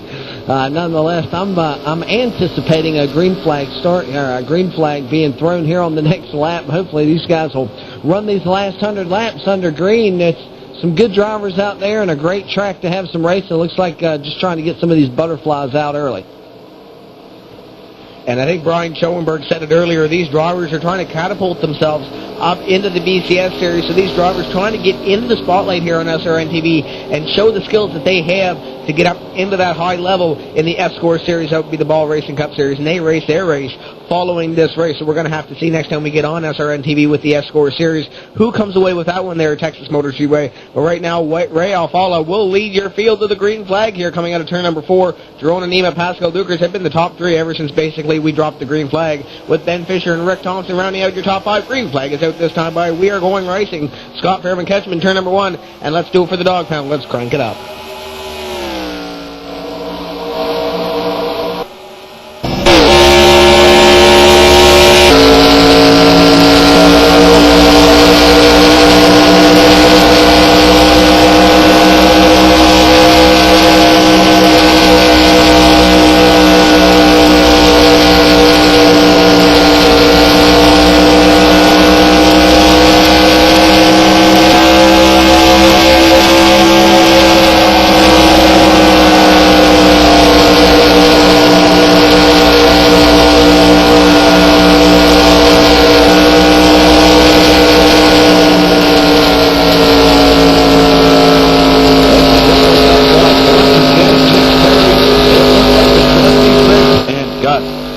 This guy's name enough tonight. I should be able to get it right. Carzula basically had some issues coming through the double dogleg here on the front straightaway. I did see another car that was sitting farther down in the grass, and that'll look like the number 60, and it looks like Tom Splain in that Pizza Hut Ford Fusion got some made some contact with the number 76. 76 was on the grass in the double dogleg and just pushed right up into the side of that Pizza Hut Ford Fusion, put them both into the spin cycle right down the front straightaway. Tough break for those drivers. That number 76 machine at Casarola, no engine bonnet on that number 76 machine, so he'll have to limp around a little bit of aerodynamically challenged for that number 76 here at Texas Motor Speedway. You need every aerodynamic advantage you can here at this racetrack. Acts like a super speedway. That would be the Great American Speedway, Texas Motor Speedway. We're going to wait and see if Joe Cortez will have any visitors down there on pit road. Ray Alfala, we also have Jerome Manima, but on that green flag run there of a lap and a half, we did have Pascal Dukers trying to make a move on that number 54, so it could be patience running out for the number 24. Yeah, Pascal Dukers, he still has the same problem he had early on, Tim Terry. He's spinning the tires on the restart, but once he gets going, it looks like the number 54 of Jerome Anima having problems getting off turn 4, at least for the first 2 laps. Once he gets 2 laps under his belt, he's able to maintain control of that car, but for the first 2 laps, it looks like it's very loose for Jerome, and that Subway Chevrolet definitely having some issues. And as you said, that number 49 machine at Kershaw for the Subway machine, he is back in 18th place. He didn't get the lucky dog the last time by, so it looks like he'll try to come up through the field once again. The number 60 machine, it looks like, of Tom Splain will get your lucky dog. That would be your Fisher Racing Pizza Hut number 60 Ford Fusion, so we're going to have to see if he does get the lucky dog this time by. But you never know. But speaking about you never know, we're going to take a break here on SRN TV. You never know when we're going to pop up once again. Don't go away. We will be right back with 100 laps to go.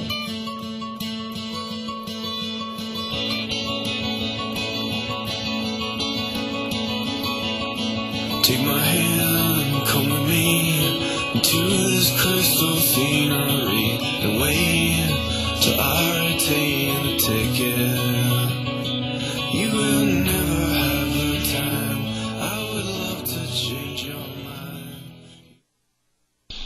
Today's broadcast is brought to you with the support of the following partners: RagBoost, your partner in web hosting and server leasing; Ball Racing Developments, leading the way in the development of motorsport and driving simulators; Alienware, manufacturer of high-end computer gaming machines; Ebit, the premier motherboard and graphics card brand; Mindware, a leadership academy as well as Mind and Body Institute; Enermax, designer and manufacturer of various switching power supplies and industrial and server computer cases; NASCAR 2003 Replay Analyzer, your program if you are into analyzing and comparing lap times. Ball Racing Developments, first-class developer of high-quality steering wheel and pedal control systems for the PC. If you're a die-hard stock car racing fan, then Stock 2, designed for top-end precision, reliability, and control, is what you need.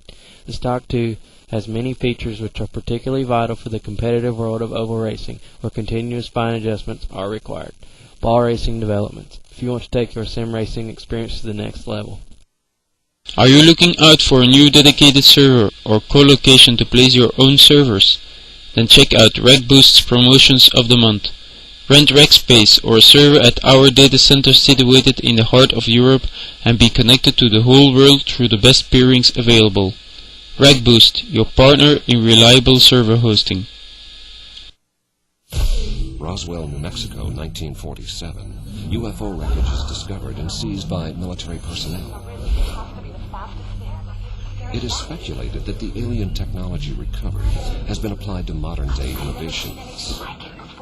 To this day, the government denies any existence of alien technology. Alienware high-performance systems feature Intel Pentium 4 processors.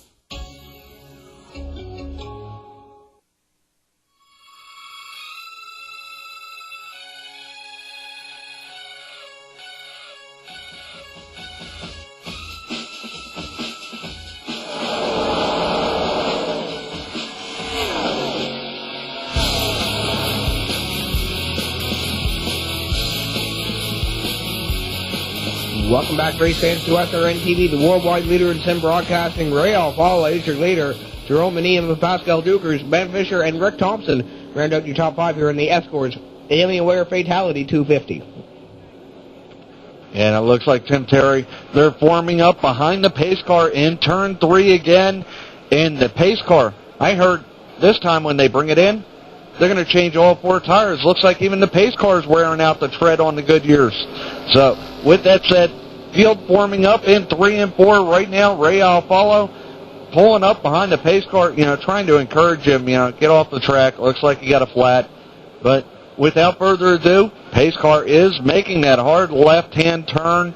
And any second now, Tim Terry, we are going to go green. About to go green flag racing. Ray Alfala, Jerome Meneum, and Pascal Dukers. And then the two Fisher teammates of Ben Fisher and Rick Thompson.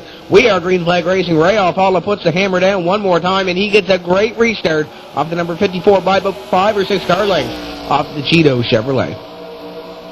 Yeah, and the Cheeto Chevrolet right now going to be challenged by Pascal Dukers. Pascal Dukers looks a little tight coming off of turn 2, unable to make any headway on that Cheeto Chevrolet. But yet again, I've explained it to you a couple times here. The Cheeto Chevrolet coming off turn 4 for a lap or two. Very loose. In fact, he gets it really loose. And Pascal Dukers just drove around the outside along with Ben Fisher. Looks like Ricky Thompson also going to make the pass, as well as the number 6. And that'll be the number 6 driven by Lawson. And it would look like once that 54 gets back up to speed on that low line, he should be able to put that Cheeto Chevrolet back into the top 5 after those positions that he lost off the number 6 of Barn Lorson, and also the number 27 of Hendrik Gerhardt wanted to make the move on the number 54, and it looks like he will off turn number 4. That would be Hendrik Gerhardt. That would be your series administrator over here for the ESCORS Alienware series. He's going to put that number 27 Ford Fusion down low and take that 6th place position away. When we talk about Hendrik Gerhardt being very strong in the BCS series, he is one of your drivers that is very, very consistent and tries to get up to the front of the field through those point standings and be there at the end of the season to be a points contender.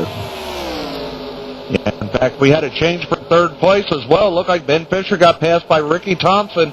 That Hitachi Power Tools Ford Fusion made his way up to 3rd place. He is now tracking down, or trying to track down, Pascal Dukers in that number 24. But yet again, Ray Alfala in that Racing Chevrolet showing the way here at Texas Motor Speedway. Got him by a good half a second going down the back straightaway. Going into turn 3, Pascal Dukers trying to make up ground on the number 2 Racing Chevrolet. In fact, through 3 and 4, Pascal Dukers made up quite a bit of time. In fact, as they cross the line right now, it'll be 0.3 of a second. So he cut into the lead halfway. It was 0.6, now it's 0.3 of a second. Tim Terry? One other thing we'll have to watch is Ben Fisher. It looks like he was about to be passed, or he is about to be passed by the number 6, and the number 27 is the number 27. Almost went low on the number 6. He was coming low on the number 16, so that was a wreck waiting to happen there. Just didn't get done as we have some smoke up in front there. It looks like somebody went down pit road there a little bit too hot and heavy, so we're going to have to see who that was. Looks like the number 60 has retired because of that, so it might have been the number 60 down there on pit road, Tom Hoffman. Yeah, Tom Spillane in that Pizza Hut Ford Fusion going through 3 and 4. Got it a little loose, banged it off the wall, and shot it down pit road. And there was an official just standing there. Nah, you're not getting back out on the track this time, buddy. Told him to pull behind the wall, so Tom Spillane in that Pizza Hut Ford Fusion has retired from the event, Tim Terry. And that is one of your Fisher Racing machines. The other 3 Fisher Racing machines on the racetrack right now running up within the top 10. 3rd, 4th, and 7th on the racetrack, but we do have a caution flag again out on the Speedway here, so it might have been debris from the number 60, but the caution flag is out once again here. Ray Alfala still leads this field. Yeah, the caution flag will be in the number 75. That'll be Mark Gustafson. He got behind the 08, and that'll be Hurtubee. Hurtubee went into turn 3, got it sideways once again, and I do believe he had a problem with it before in turn 3. That's due to the fact he has no rear spoiler. The 75 Mark Gustafson went up high to avoid the 08, bounced the nose off the wall in turn 4, and got it onto the grass down the front straightaway, and that's what brought out our caution once again, Tim Terry. So that will be one of our 8 cautions, I do believe, out on the Speedway here on lap 76 of 167, closing in on that halfway mark here in the ESCORS Fatality 250, presented by ABIT. If you haven't gone over to the ABIT website, check them out, abitusa.com, and they have a bunch of nice video cards and nice graphics card software that you can use for your computer. For the gamer, Jonathan Fatality Wendell, he made those video cards, made the graphic cards, so he knows from a gamer's perspective what everybody wants in a graphic card. So that would be abitusa.com. We had some fake pitting down here on pit road, but it did put Pascal Dukers down on pit road, and Tom Hoffman, I do believe there was a spin under that caution flag, but we'll get to that as soon as Joe Cortez covers these pit stops.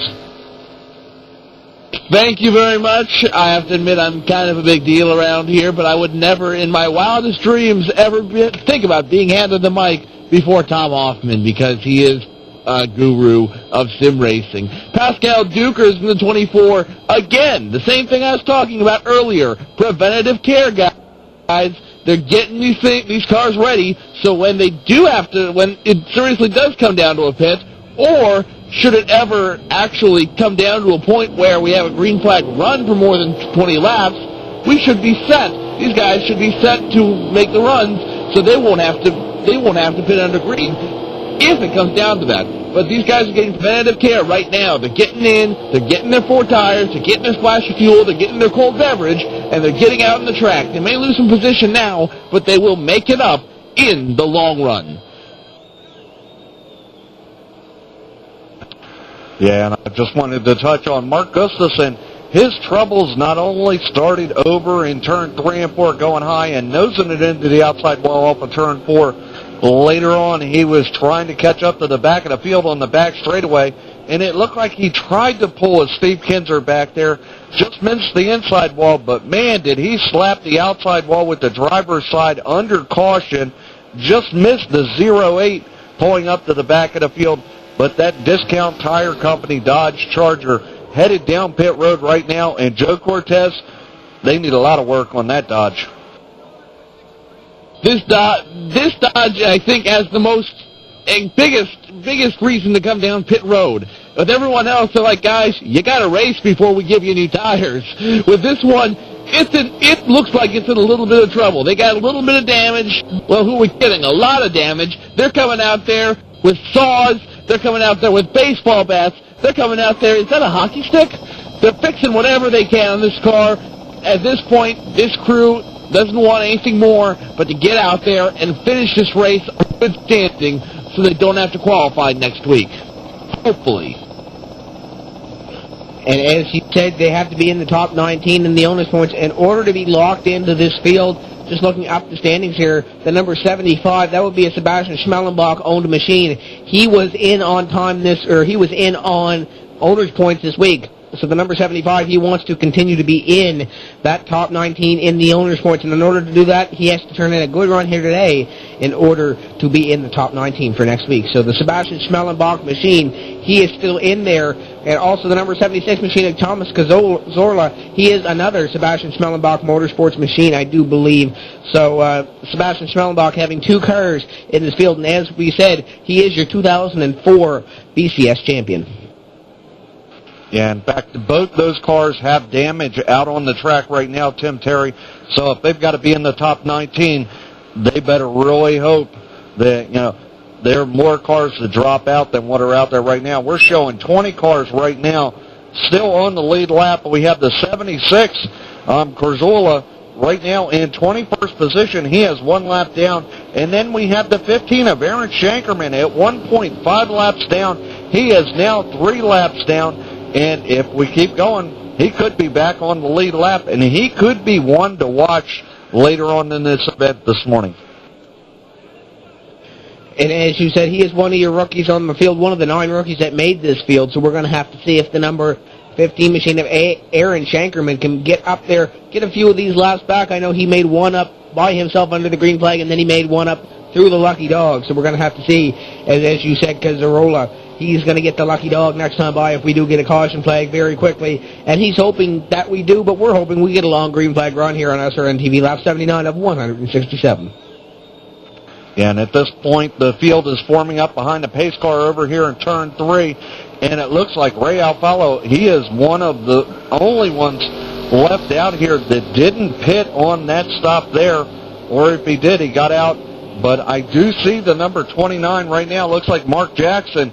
He is out there in second place, the Home Depot Chevrolet, sitting right behind Ray Alfalo. Do you think he has anything for him, or is Pascal Dukers the only match for Ray Alfalo at this time, Tim Terry, as we get ready to take the green?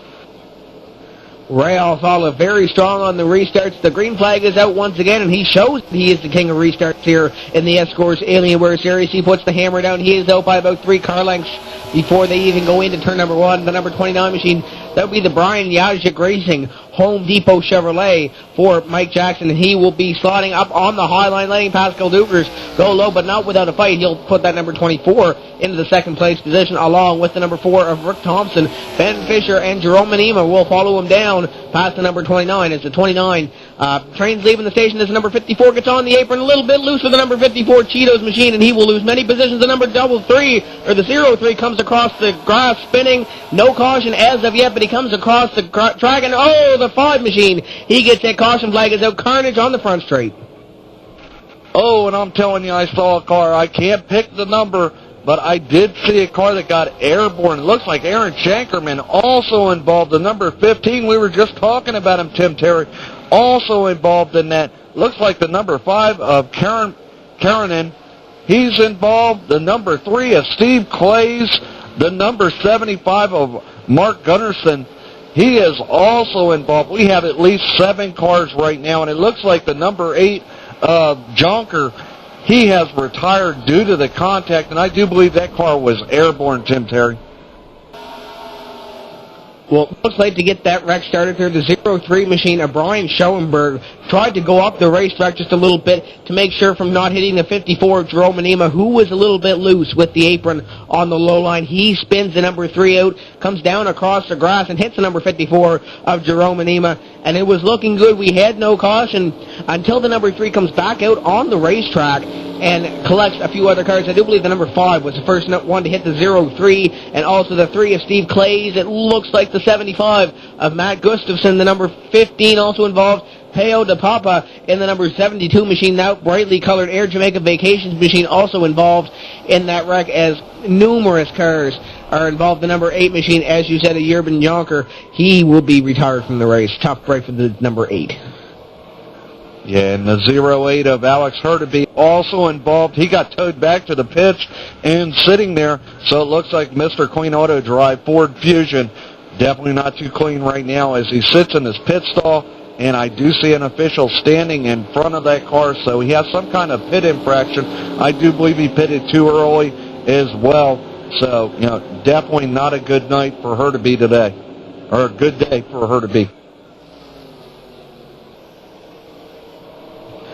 As we are on lap 83 of 167, I do see Joe Cortez trying to get down there on trackside, seeing what he can do with his little radio communications and hook up with one of these drivers on the racetrack. But as you said, a lot of these drivers having a hard luck day at it. And of course, Ray Alfala out in front of this field. He's going to have to roll the dice once again here as we go racing later on today at 3 p.m. Eastern Time for the DMP Speed Media Dual 150s at Atlanta BR, or actually that would be Atlanta DMP, as they go on the modified grip DMP racetrack. And that would be at 3 and 5 p.m. Eastern Time, respectively. And then we head down the line. We have two more Twin 150 qualifiers, but that would be for the grassroots race and sponsor Depot.com 500 at California Speedway. That would be 7:30 p.m. and 9:30 p.m. Eastern Time on Tuesday night, April 11th. We will go racing at California in the Cup Cars for two Twin 150-mile qualifiers at California Speedway. And then April 13th, we have the GRR Grassroots Race and sponsor Depot.com 500 at California 2005 in the Cup Cars. So if you like what you see on Tuesday night, head on over on Thursday night, April 13th, 7:30 p.m. Eastern Time start for that. And then April 15th, the big dance. Next Saturday night, the DMP 400 presented by Mid-Atlantic Nursery and Landscape Limited. And that will be all your DMP cars and stars headed for Saturday night at DMP, or Atlanta DMP. Ray Alfala trying to make it into that race here tonight. He is your leader here as Joe Cortez has caught up with the number 60 car of Tom Splane. Guys, you want to talk about a tough break. It's been a long race, and Tom Splane has unfortunately received the brunt of it in that number 60 Pizza Hut Ford Fusion. Tom, tell us a little bit about the driving out there. They look like they're getting a little aggressive, to say the least. Yeah, it's definitely a little more aggressive than I like to see it, that's for sure. Is it... How do I ask this question? Tell us the view from your car there. What was it like driving down there? Was it just aggressive driving? Was it the conditions? Was it the track? What contributed to so many caution flags coming out today? Well, I think it's a combination of all three. The wind is definitely not helping. Turn 3 and 4 you can hold it wide open, but turn 1 you got to get out of the gas so much that when you get back onto the gas, the cars tend to break loose. So when someone gets on the inside of you, you have no choice but to let up off the gas, which will break it loose. And so it's a double-edged sword out there, really. So you're sort of trying to buy your time, and at the same time trying to let the faster cars go by, and then trying to get around the slower cars at the same time. So it's a combination of all three. Hard break with number 60 of Tom Splane, that Pizza Hut Ford Fusion. Best of luck to you next week and in the rookie point standings. Thank you. Back to you in the booth. Thank you, Joe Cortez, and tough luck with that number 60 machine of Tom Splane. He will unofficially finish in this race in 23rd. We'll go through the field here later in this run. Ray Alfala, Pascal Dukers, and Rick Thompson are your top three.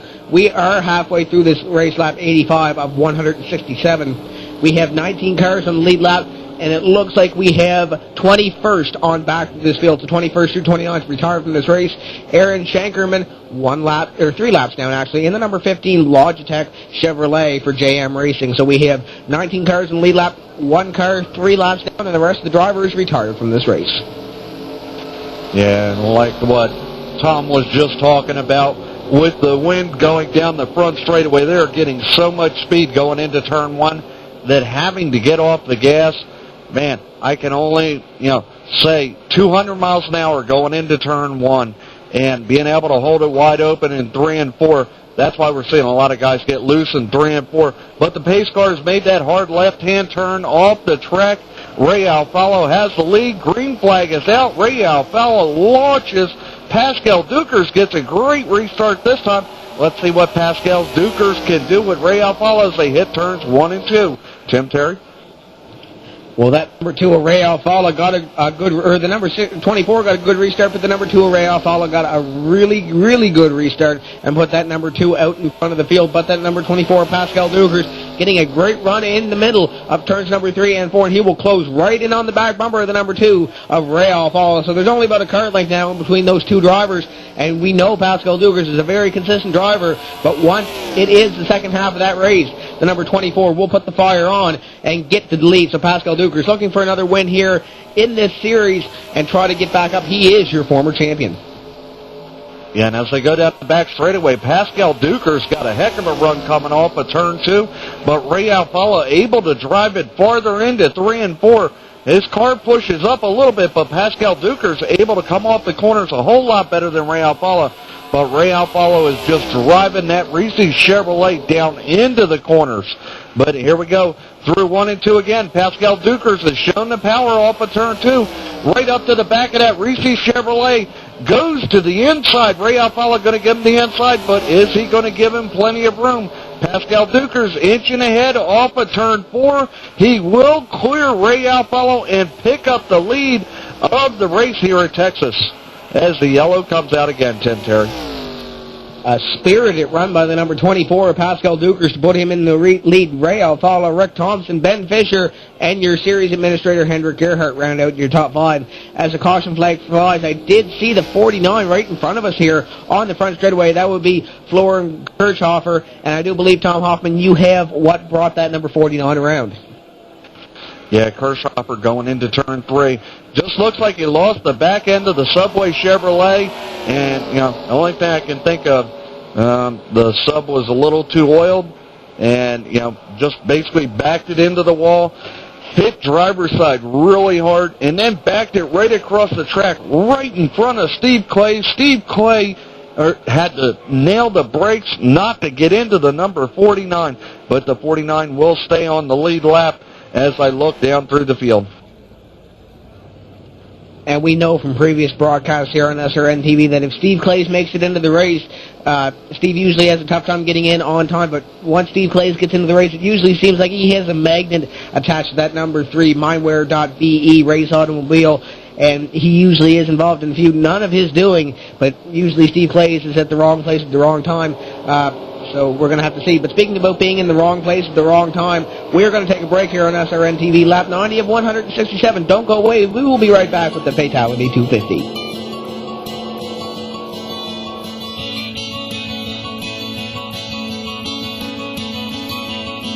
Take my hand, come with me to this crystal scenery and wait till I retain the ticket. You will never have the time. I would love to change your mind. Roswell, New Mexico, 1947. UFO wreckage is discovered and seized by military personnel. It is speculated that the alien technology recovered has been applied to modern-day innovations. To this day, the government denies any existence of alien technology. Alienware high-performance systems feature Intel Pentium 4 processors.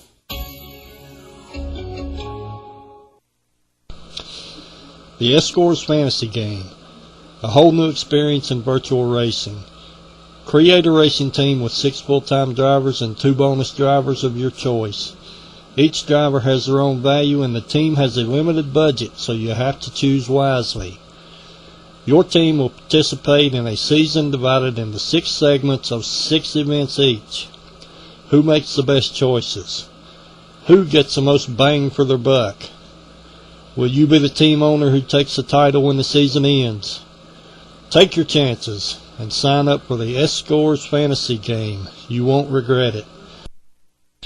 Are you looking out for a new dedicated server or co-location to place your own servers? Then check out RegBoost's promotions of the month.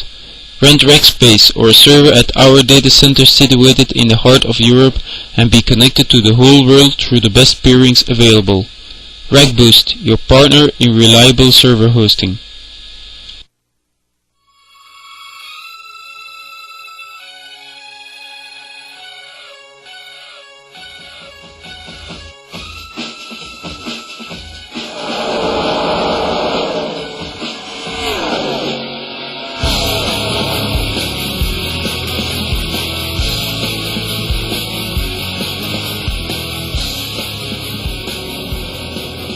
Welcome back, race fans, to SRN's live coverage of the ESCORS Alienware 250. If you're looking for a lightning-fast series, which is the Busch Grand National, and this will be the Fital1ty 250 from Texas Motor Speedway.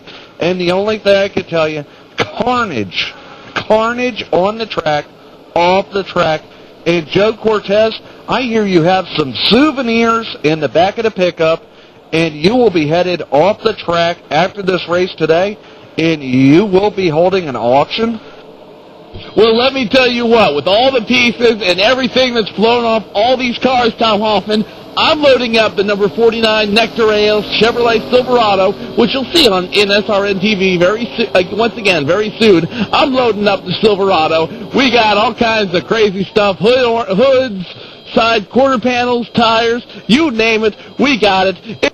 It's Joe Cortez's Wild Auction exclusively after the ESCORS race. Pick up some memorabilia of your favorite soon-to-be Ball Cup Series champions only through Joe Cortez's exclusive 5-finger discount offer. Say it with me, yo.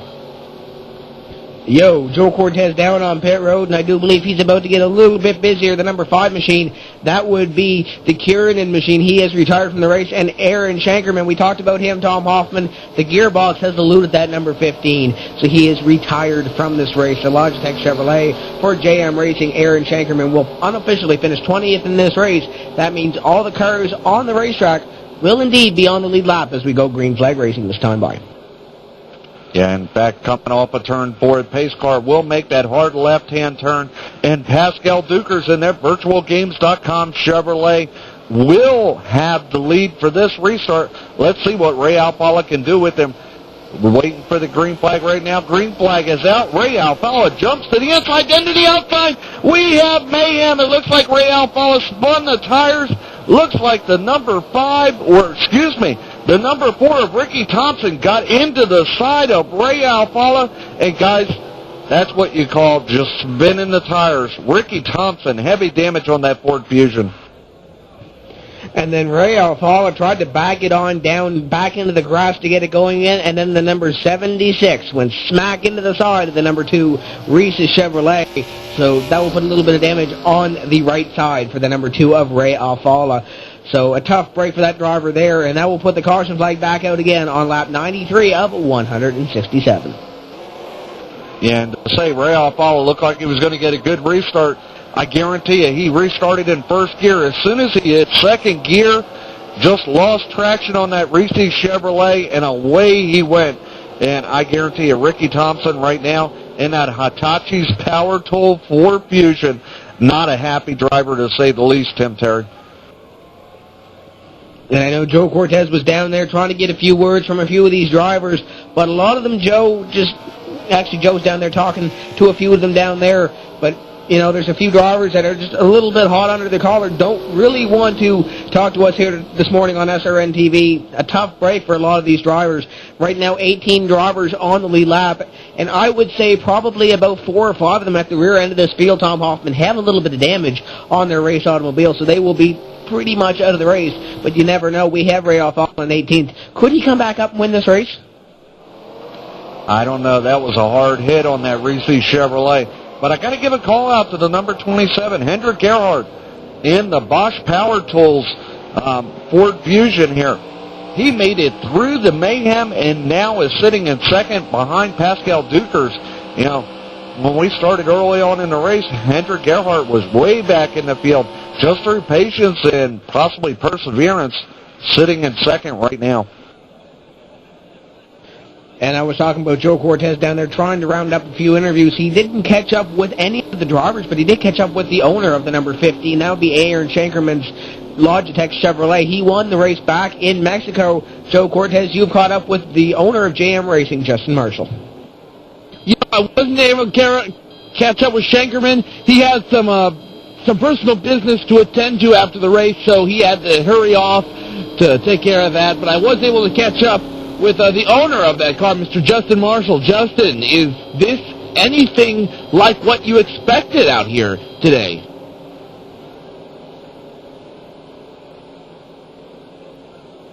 We're having some technical difficulties with his microphone. I thought I had him wired up just a moment ago, but apparently it's not working. I'm going to try to fix this. I'm here. Get away in the booth. Oh, there he is. Told you I rubbed the two wires, going to be fine. Justin Marshall, owner of the number 15, Aaron Shankerman. Justin, is the racing out here anything that you expected? Well, Joe, I was thinking we'd have a couple green flag pit stops. I was hoping for that, but it just those cautions affected us. We were hoping for Aaron to get the lucky dog back, but he did have some business to attend to. So bad day for the number 15 Logitech Chevrolet Monte Carlo S. A shame for that number 15 Logitech Monte Carlo to come out early, but how do you pick up? Do you just, at this point, do you just move, how do you move on to the next race? Do you just pick up and keep going, or don't look back? Yeah, that's what we're going to do. The crew's going to work overtime next week to prepare this car for, I think it's Phoenix. We should have a strong car there, and hoping for a win to get locked in to that top 19 of owner points. Well, it's so long season ahead, and you got nothing but time in your hands. Good luck to you, Justin Marshall, the owner of that number 15, driven by Aaron Logitech Chevrolet, driven by Aaron Shankerman. Back to you in the booth. Thank you, Joe Cortez, down on trackside. And we also have Tom Hoffman back up here in the booth. 18 drivers still in this race. Ray Alfala is still the last driver there, but we have, as we said, about 5 or 6 drivers here with damage. So we could see Ray Alfala come up through the field. We could see Pascal Dugers walk away with the win. But look, in second place now, we have Hendrik Gerhardt, the series administrator. That would be a Ford Fusion sponsored by Bosch Power Tools. And then we also have the 2003 champion, I do believe that would be Christoph Mueller, who left the nice T Dodge Charger. So we have 3 strong drivers. And then we have the 2000 Ball Racing Cup Series champion behind him of Helmut Iman. So we have a bunch of champions here making up the top 4. Yeah, and then we have Larson in the Ralph Supermarket Ford Fusion sitting right now in 5th place. But I did watch Ray Alfala when he went into the pits and all the damage that they were trying to repair. He made several pit stops under this yellow flag, and let's see how far he can get up there. I did see Ricky Thompson in that Hitachi Power Tools Ford Fusion also go into the pits. But the field is forming up off of turn 4. Pace car is looking to pull down pit road. Let's see what kind of restart we get this time, Tim Terry. Pascal Dugers wants to put the hammer down, try to get away from Hendrik Gerhardt. He learned from Ray Alfala how to get these restarts down earlier, but he puts the hammer down one more time. Green flag is out on the Speedway, and it looks like he will get about a 2 to 3 car length head start there on Hendrik Gerhardt, Christoph Mueller. Also on report for all you Mark AG fans, the electrical problem has been fixed. He is back out on the Speedway, 62 laps down. Yeah, got to give a call out to J.D. Laird and that number 33 Valvoline Dodge. You want to talk about a restart. Passed one car to the high side as soon as the green flag flew, and that'll be the 77 of L. Dillard. He passed him like he was sitting still. So J.D. Laird right now sitting in 6th place. He's going up against Larson right now. Pulled up behind him, but I do believe, Tim Terry, the yellow flag is out again, and we have a car. It'll be the 75 of Mark Goodison. Had another problem coming off of turn 4, and heavy damage to that discount tire Dodge. In fact, looks like he's going to get a little help from Ben Fisher coming off turn 4. Spun him down the damn side. Ben Fisher hit the outside wall. The 54 of Jerome, and these guys are going by all of Jerona Nima. Basically went to the grass again. Didn't make contact with anybody, but you don't want to talk about helter-skelter, Tim Terry. We're watching it right now at Texas Motor Speedway. Everybody trying to get through the melee here at Texas Motor Speedway. We are on lap 100 of 167. Pascal Dukers, Hendrik Gerhardt, Christoph Mueller. Also have Helmut Iman and Bjorn Larsen up there in the top 5. Ray Alfalo, we were talking about him coming up through the field. 4 positions in 1 lap. So we're looking for Ray Alfalo to be in the 14th place position when we come back. Green flag racing here on about lap 102, 103 on this race course. Mark Agee has pulled it back behind the wall again. Electrical problems once again for the number 11 machine for Mark Agee. He is 63 laps down. Didn't get anything accomplished on that run there, but they'll try to get that machine fixed once again. Yeah, I think what Mark Agee's doing right now, and we saw this from Earnhardt Jr. a couple years ago, and I do believe it was Las Vegas, they're just working on a setup for the next time they do run here at Texas, and I do believe later in the season they will run Texas Motor Speedway one more time, and Mark Agee is using this as a testing session. But like I said here, Ben Fisher got some right side damage on that Ford Fusion, but did not go down pit road. I'm not sure exactly what they're thinking, but Ben Fisher has been involved in a couple incidents out here on the track. This last one, possibly the car in front of him checked up just a little and nowhere to go. But, yeah, I'm not seeing too many cars out here without any damage at all. I think our top 2, definitely no damage on either one of those cars, but that's purely by luck, Tim Terry. Now, I did see about a half dozen cars down. Joe Cortez is way down on pit road. J.D. Laird, Brian Schoenberg. It looks like Steve Clay's also down there. What do you got, Joe? Now, I've said it before today, I'm going to say it again today, preventative care. These guys are hoping that we can actually get some green flag runs out there today, and the idea being with these pit stops early is this. They get in, they get their care done now, they get their tires done, they get their gas done, they get the damage repaired. And with this track being so long, they've got a little bit of time before the cars come around, turns 3 and 4, and they come a lap down. So, speaking of which, that number 03 of Brian Schoenberg is getting a little extra care out there. He's getting everything taken care of, all the damage, all 4 tires, and a full set of fuel, and he will stay on the lead lap.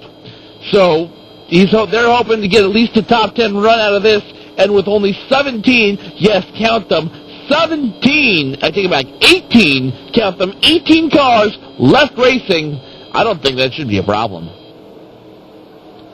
So we're going to have to see if we get another caution flag or 2. We're not on lap 102 of 167. And as Joe Cortez showed that he knows how to count, there are 18 cars left on this speedway here, running from the number 24 of Pascal Dukers all the way back to the number 75 of Matt Gustafsson back there in the number 75 Discount Tire automobile run by Sebastian Schmellenbach Motorsports.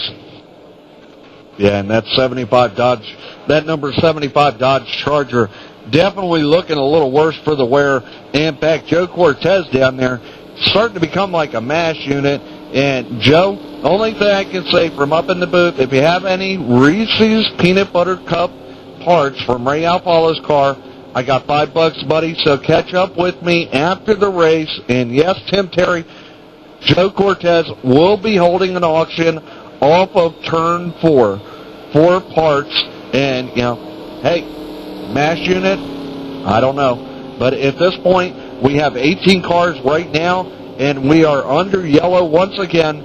So off of turn 4, the field is behind the pace car once again, Tim Terry.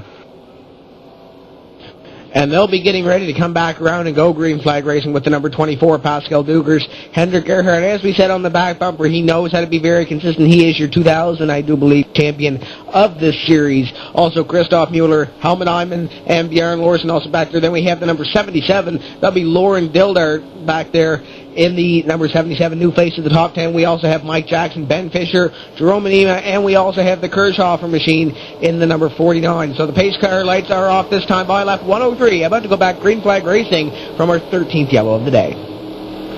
Yeah, let's continue our run through the field with running cars. You have Ricky Thompson in 11. You have Ray Alfalo in the number 2, Reese Chevrolet in 12. You have Steve Clays in the number 3 car in 13, the 76 at Carzola. In 14th, the 72, Palo de Papa. I like that guy. In 14th, you have the 33, J.D. Laird In 16th and 17th, you have a 0-3, and that's Brian Schoenberger. In 18th, you have a 75 of Mark Gunnarsson.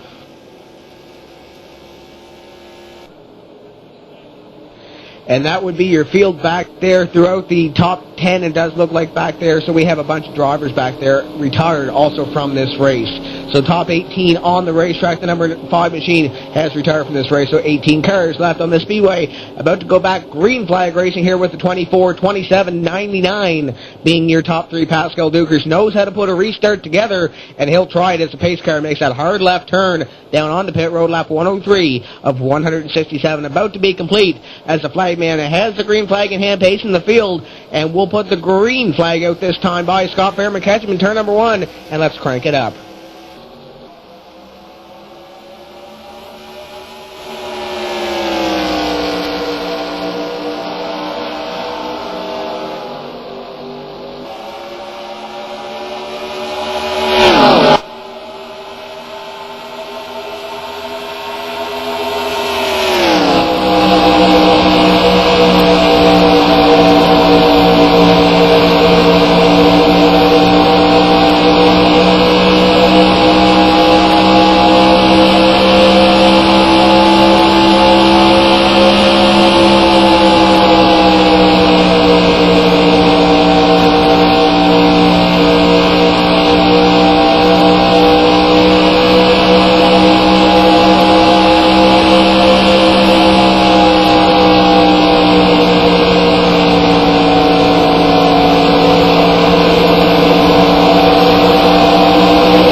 Of 167, we have a battle for the lead right now. It looks like the 27 right now trying to make a move on Pascal Dukers. The 27 will be driven by Hendrik Gerhardt. He made a hard move through the double dogleg, and Pascal Dukers blocked him. 105 laps in out of 167 laps. I don't know, Tim Terry. I don't know if I'd be blocking this early. And as you said, we still have 62 laps to go, 62 circuits left of this Texas Motor Speedway, the Great American Speedway. And then we head up north to Georgia for the Atlanta DMP race. That would be the DMP Speed Media Dual 150s at Atlanta DMP. And I know there's one driver out in the dog pound here, Richard Towler, getting ready for that race there by watching this ESCORS race, seeing if he can learn anything from the Texas Motor Speedway that he might be able to take up north to Atlanta, Georgia for the DMP Speed Media Dual 150s at Atlanta DMP later on, 3 p.m. Eastern Time. So we're going to have to see if Richard Towler can come away with one of those wins and one of the spots in the DMP 400 presented by Mid-Atlantic Nursery and Landscaping Limited. But right now, Pascal Dukers showing the way along with the number 27, Hendrik Gerhardt, and the yellow flag is in the scorer's hands once again. So that will be our 14th yellow on the Speedway here at lap 108 of 167.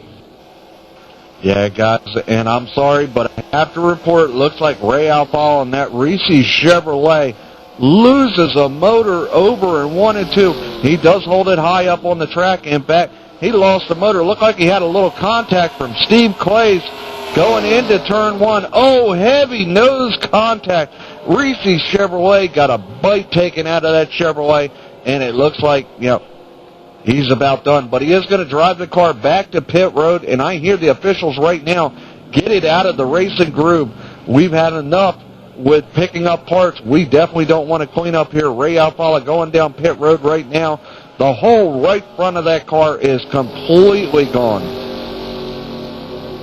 And as he misses his pit stall, he will go through pit road, and they will pull it behind the wall by the looks of it. So Ray Alfala, that's a tough break. Joe Cortez down there, I know he's all over that car. He wants as much sheet metal as he needs to get from that number 2. Joe, what do you got?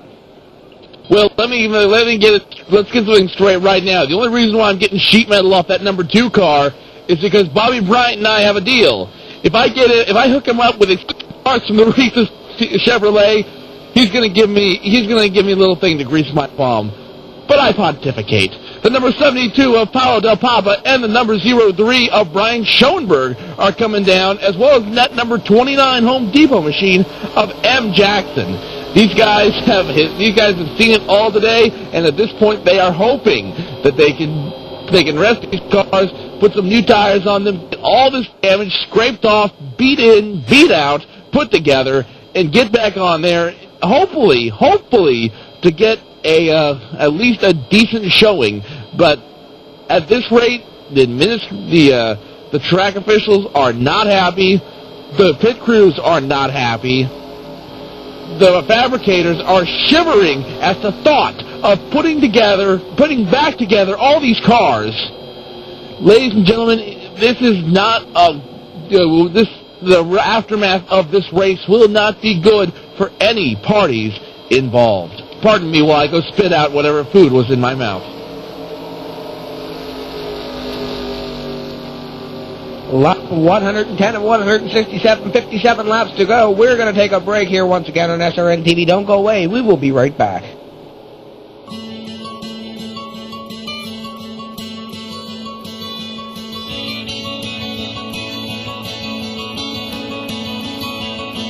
Take my hand, come with me into this crystal scenery and wait till I retain the ticket. You will never have the time. I would love to change your mind. The ESCORS Fantasy Game. A whole new experience in virtual racing. Create a racing team with 6 full-time drivers and 2 bonus drivers of your choice. Each driver has their own value and the team has a limited budget, so you have to choose wisely. Your team will participate in a season divided into 6 segments of 6 events each. Who makes the best choices? Who gets the most bang for their buck? Will you be the team owner who takes the title when the season ends? Take your chances and sign up for the ESCORS Fantasy Game. You won't regret it. Are you looking out for a new dedicated server or co-location to place your own servers? Then check out RegBoost's promotions of the month. Rent rec space or a server at our data center situated in the heart of Europe and be connected to the whole world through the best peerings available. RegBoost, your partner in reliable server hosting. Roswell, New Mexico, 1947. UFO wreckage is discovered and seized by military personnel. It is speculated that the alien technology recovered has been applied to modern-day innovations. To this day, the government denies any existence of alien technology. Alienware high-performance systems feature Intel Pentium 4 processors. Broadcasting more leagues and more events than all the other networks combined. There can only be one worldwide leader, SRN TV.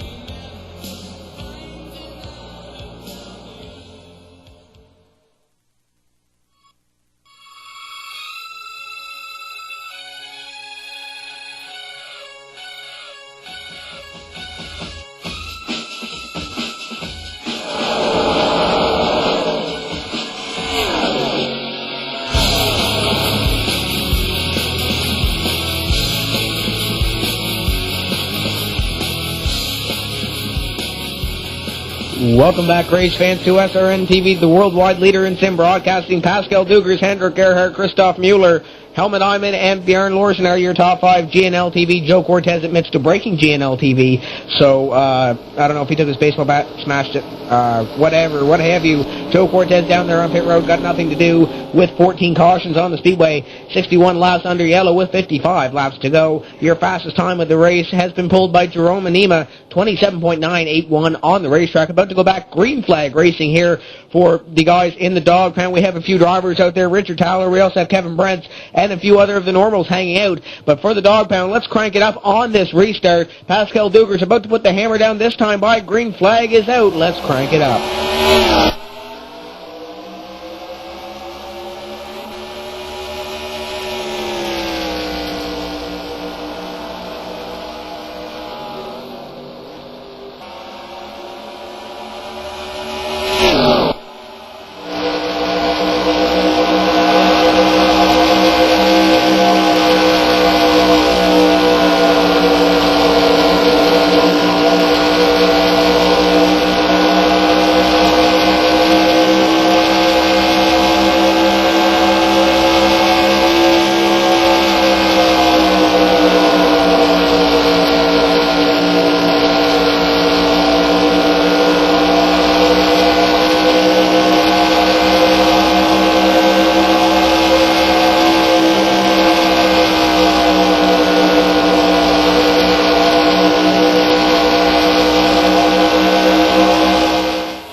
as Pascal Dukers hits the line one more time to complete lap number 115 of 167. Looks like Hendrik Gerhardt and that Bosch Power Tools Ford Fusion all over the back bumper of Pascal Dukers, unable to make the move, but Tim Terry looks like Hendrik Gerhardt definitely getting loose off of turn 2.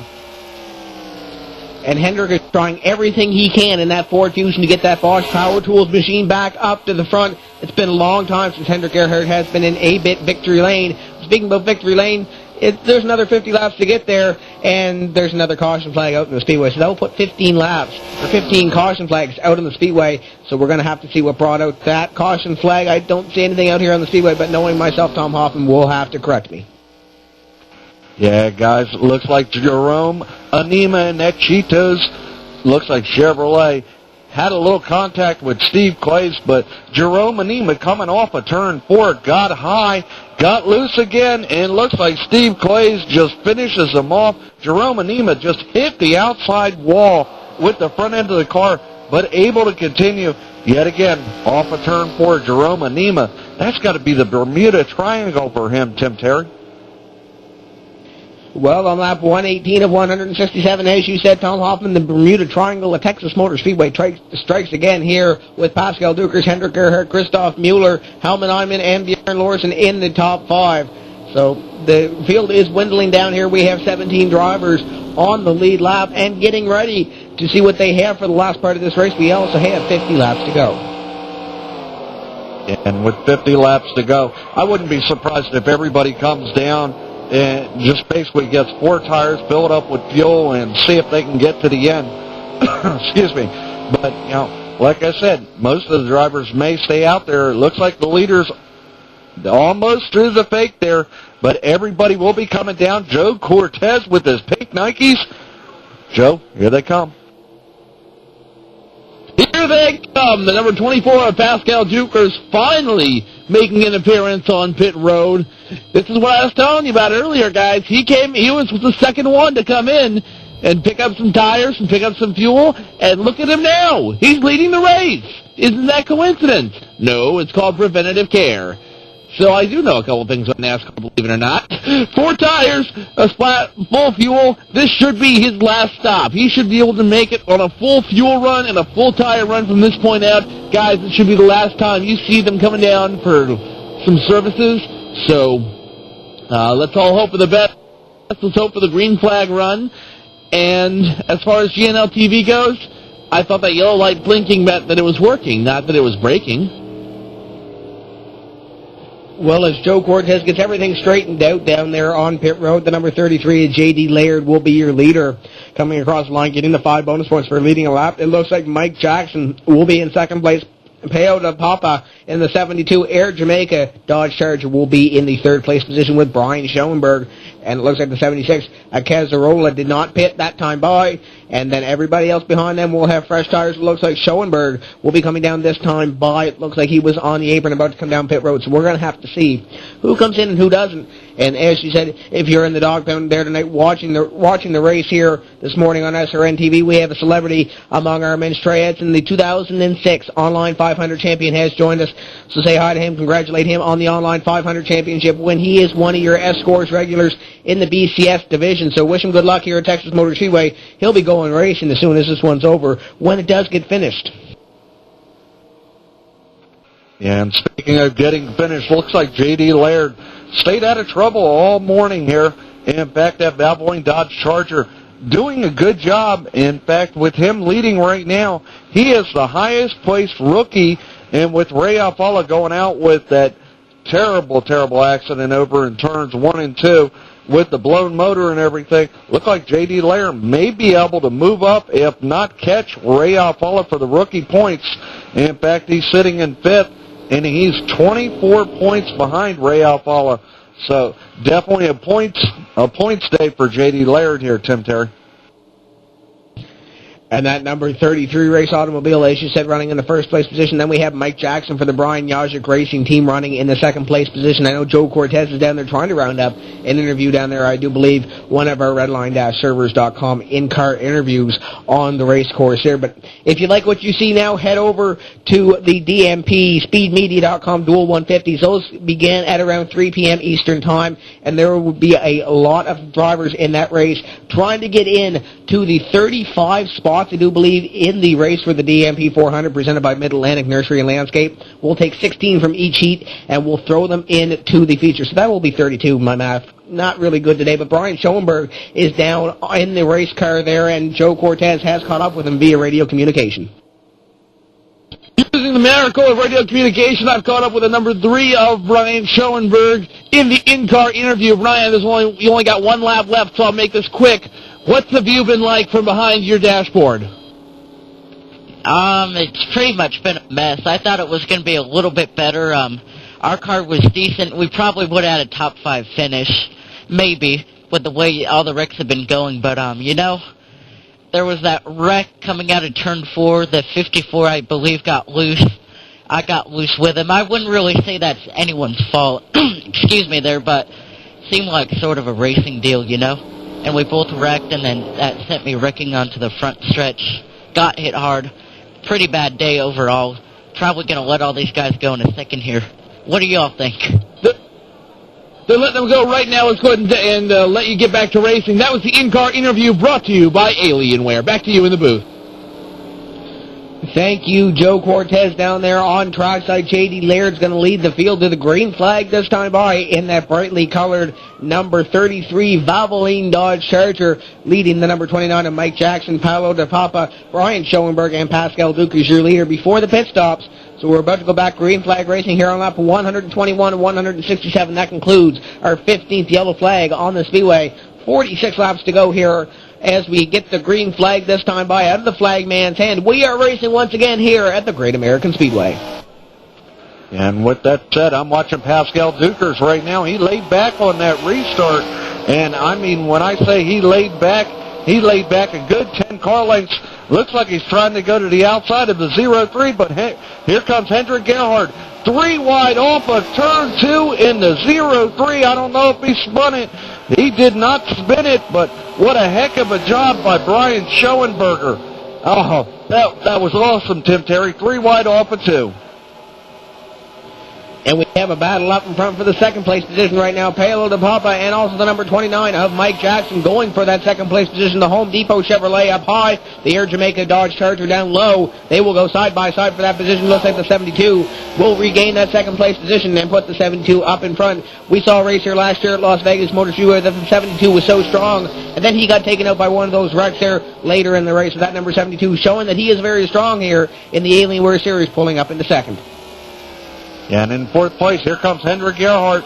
Power move with fresh tires, pulling up on the back of Mike Jackson in that Home Depot Chevrolet. The rookie's got a veteran right behind him. Hendrik Gerhardt coming off of turn 2. Pulls it down low, then back up high, get a little bit of draft. Will he make the move into turn 3? No, the rookie slams the door on him.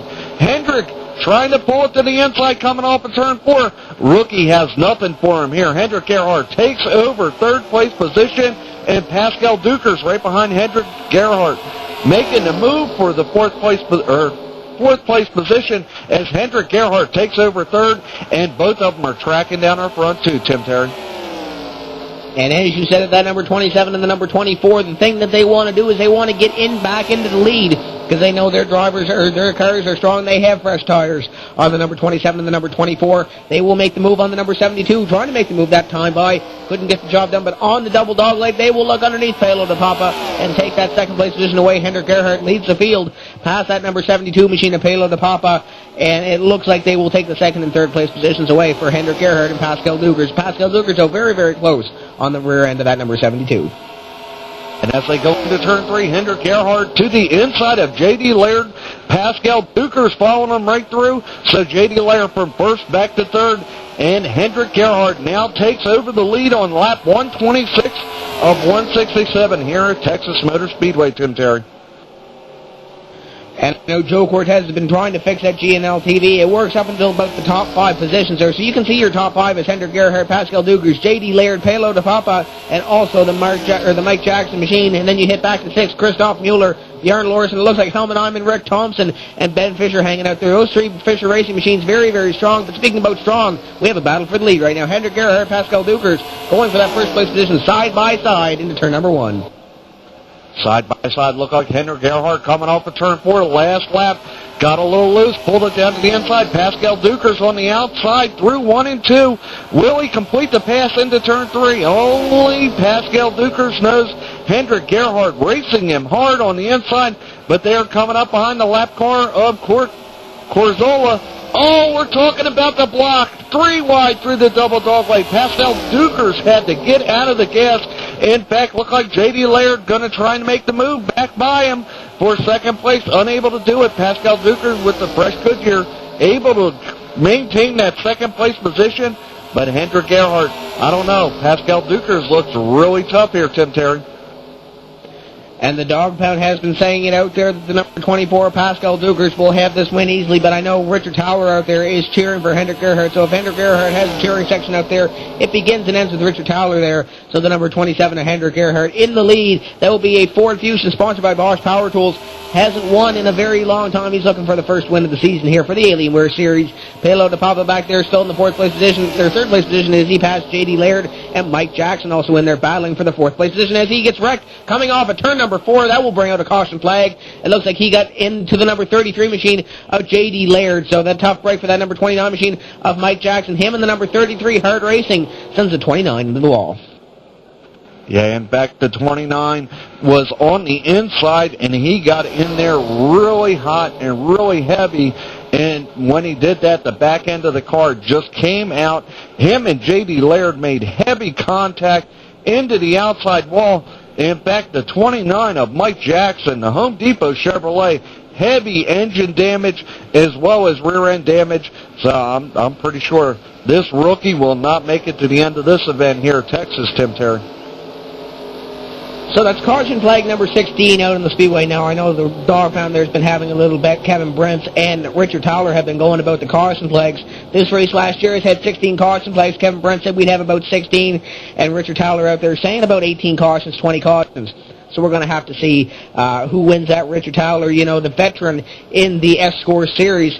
But lap 131 and 167, we have about 30 laps to go here on the Speedway, so anything can happen here with the ESCORS Alienware Series at Fital1ty presented by ABIT. Yeah, and at this point, J.D. Lair is headed down pit road. The 29 Home Depot Chevrolet is in his pits. They had to tow him from turn 1 to get him back to the pit. I'm not sure if he's going to be able to continue, but J.D. Lair, heavy driver's side damage as well as passenger side damage, but the driver's side more severe than anything. J.D. Lair sitting in his pit stall right now. The crew out there just trying to put that duct tape on there and hopefully get J.D. Laird to the end of the event here tonight.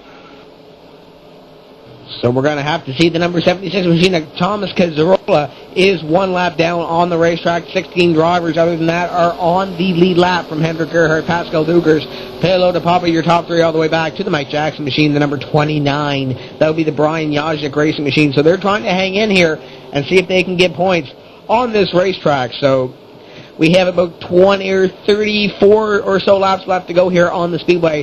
So this could get very interesting. And as you said, the point standings here, early as we started this race here, Tom Hoffman, they started out, you know, we had a bunch of drivers up in front of this field looking to get the points that they need for the rest of the season. But right now, Helmut Iman, Ray Alfala. Helmut Iman's running in 5th, but Ray Alfala fell out of the race early. J.D. Laird, he's third in points.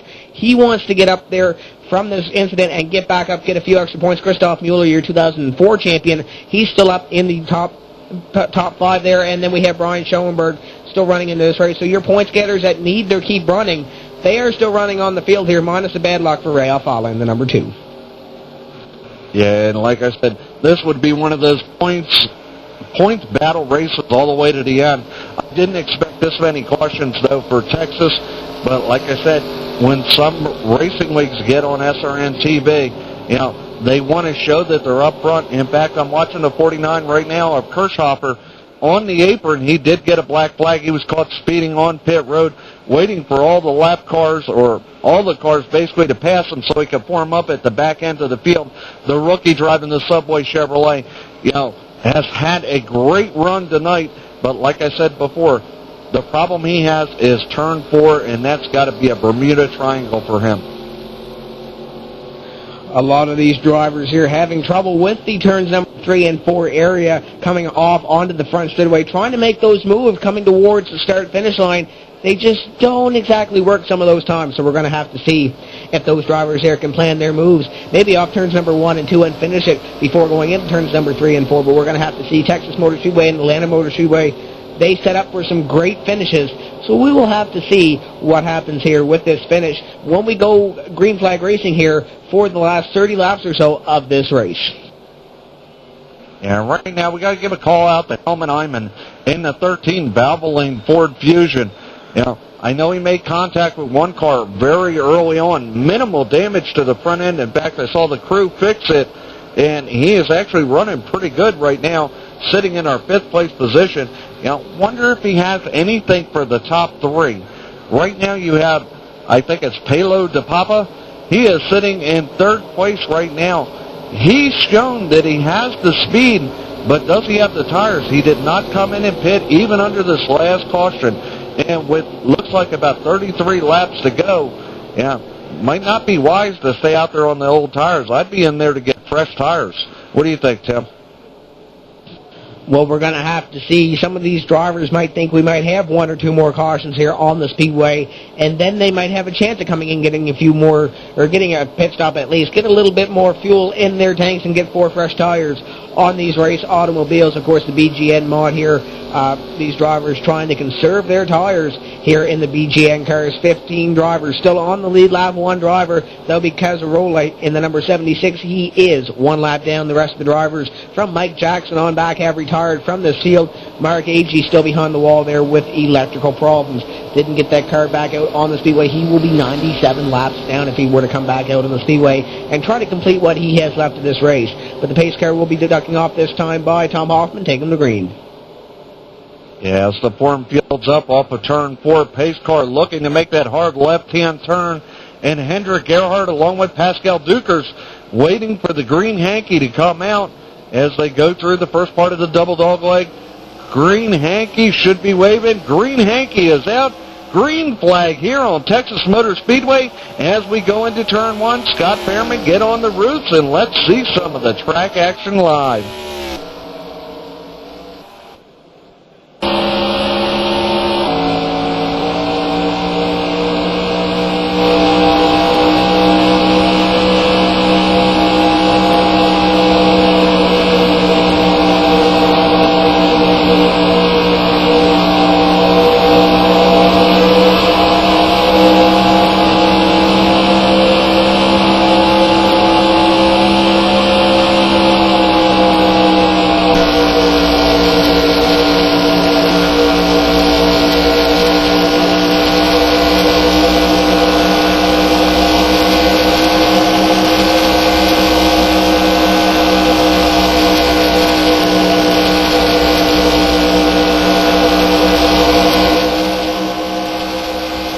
Nose to tail for the lead, Pascal Duke and Hendrik Gerhardt. The 24 and the 27 will be 1-2 as they come across the line, that time by Fital1ty. And the number 72 machine will be in 3rd, but he is about 3 car lengths behind your battle between the 24 and the 27. Hendrik Gerhardt tries to go side by side with the number 24 as they go into turn number 3.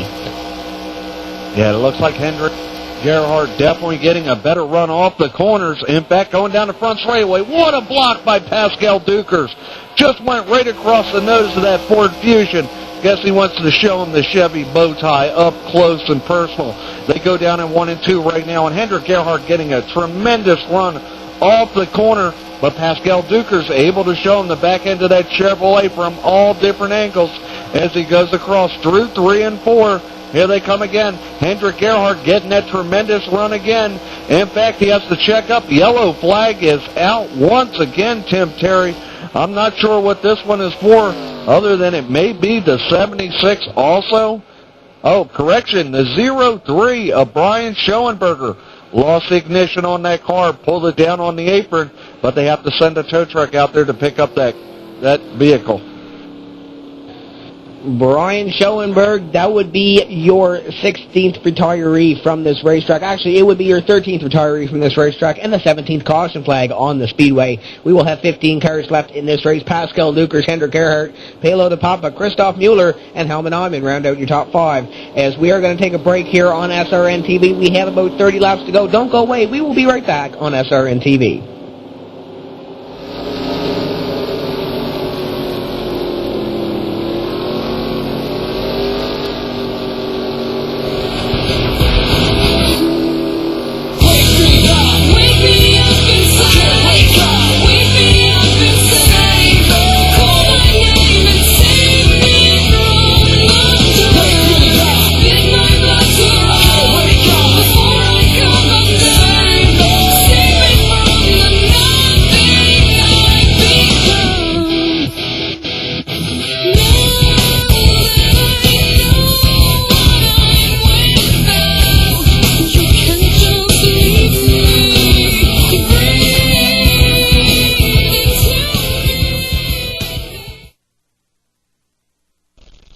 A-Bit offers extensive motherboard and graphic card solutions. From the mainstream user who enjoys the nobility of using a quality brand to the hardcore gamer who wants the blistering power and blazing graphics capabilities that dedicated gamers want. By combining forces with legendary gamer Jonathan Fital1ty Wendell, we have been able to focus products specifically for the gamer according to Fital1ty's specifications. A wide variety of products is at your disposal, starting at the Radeon 9250, which provides a perfect balance of advanced 3D graphics at a great price, to the almighty Fital1ty X800 XL 512 megabit, which gives you pure raw power. A-Bit, your reliable partner.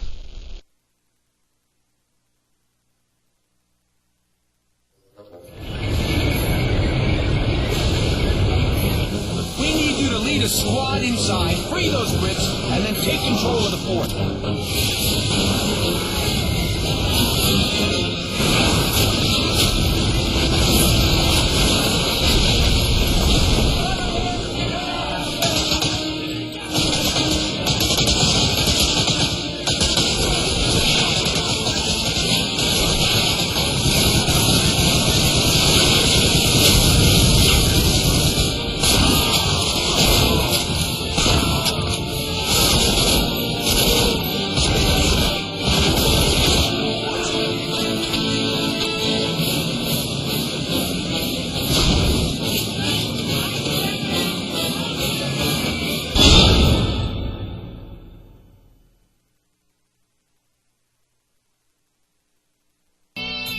If reliability and stability are what you're looking for in a gaming server, look no further than SRN Race Servers. If ease of use and full control over your server options is a must, SRN Race Servers is the one for you. If cheap pricing, overbooked server racks is your first priority, not on our watch. Hey, we have to draw the line somewhere. With SRN Race Servers, you get great race servers, consistent uptime, reasonable rates, everything that you want. SRNservers.com. Come on over and take a test drive today.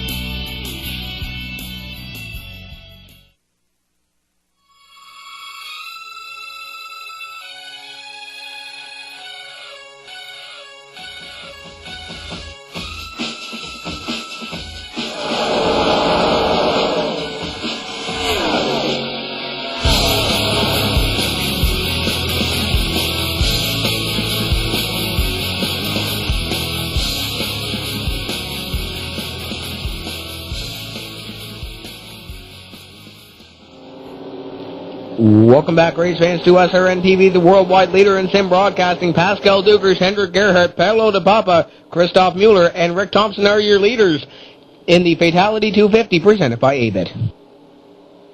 And to say we're getting ready to go back to green, that would be an understatement. Right now, the field is forming up off of turn 3. The pace car lights are out. We are about ready to go back to green with 25 laps to go. Tim Terry Do you think we can get it green all the way to the end? Well, we might be able to get a green flag all the way to the end. We have about, as you said, 25 laps to go here on the Speedway. Can we do it? Yeah, we can.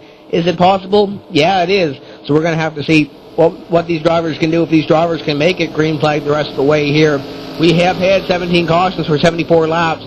We had the fastest time pulled on the field by Jerome Manima. That would be the 27.918 or 81 on the racetrack, 192.9 miles an hour on the Speedway. So that's a very fast lap here around Texas Motor Speedway. But Tom Hoffman, bring them to green. Yes, the field forms up off of turn 4. Pace car makes that hard left-hand turn.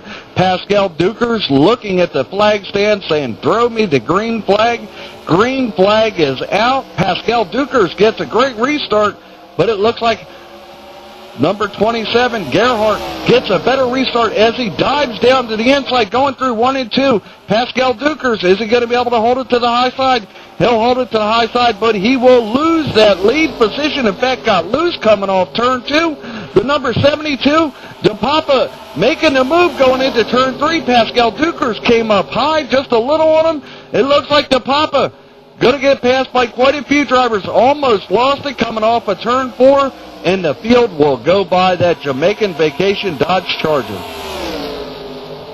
And you look behind them, one driver that's starting to come into the picture here as of late would be Steve Clays. That would be the number 3 machine sponsored by Mindware.be. That would be the Dodge Charger back there for Mindware.be. For Steve Clays, he is coming back up through the field. And we're going to have to see if Steve Clays can get back up into the top 5. We know we have a few fans out there in the dog pound of Steve Clays.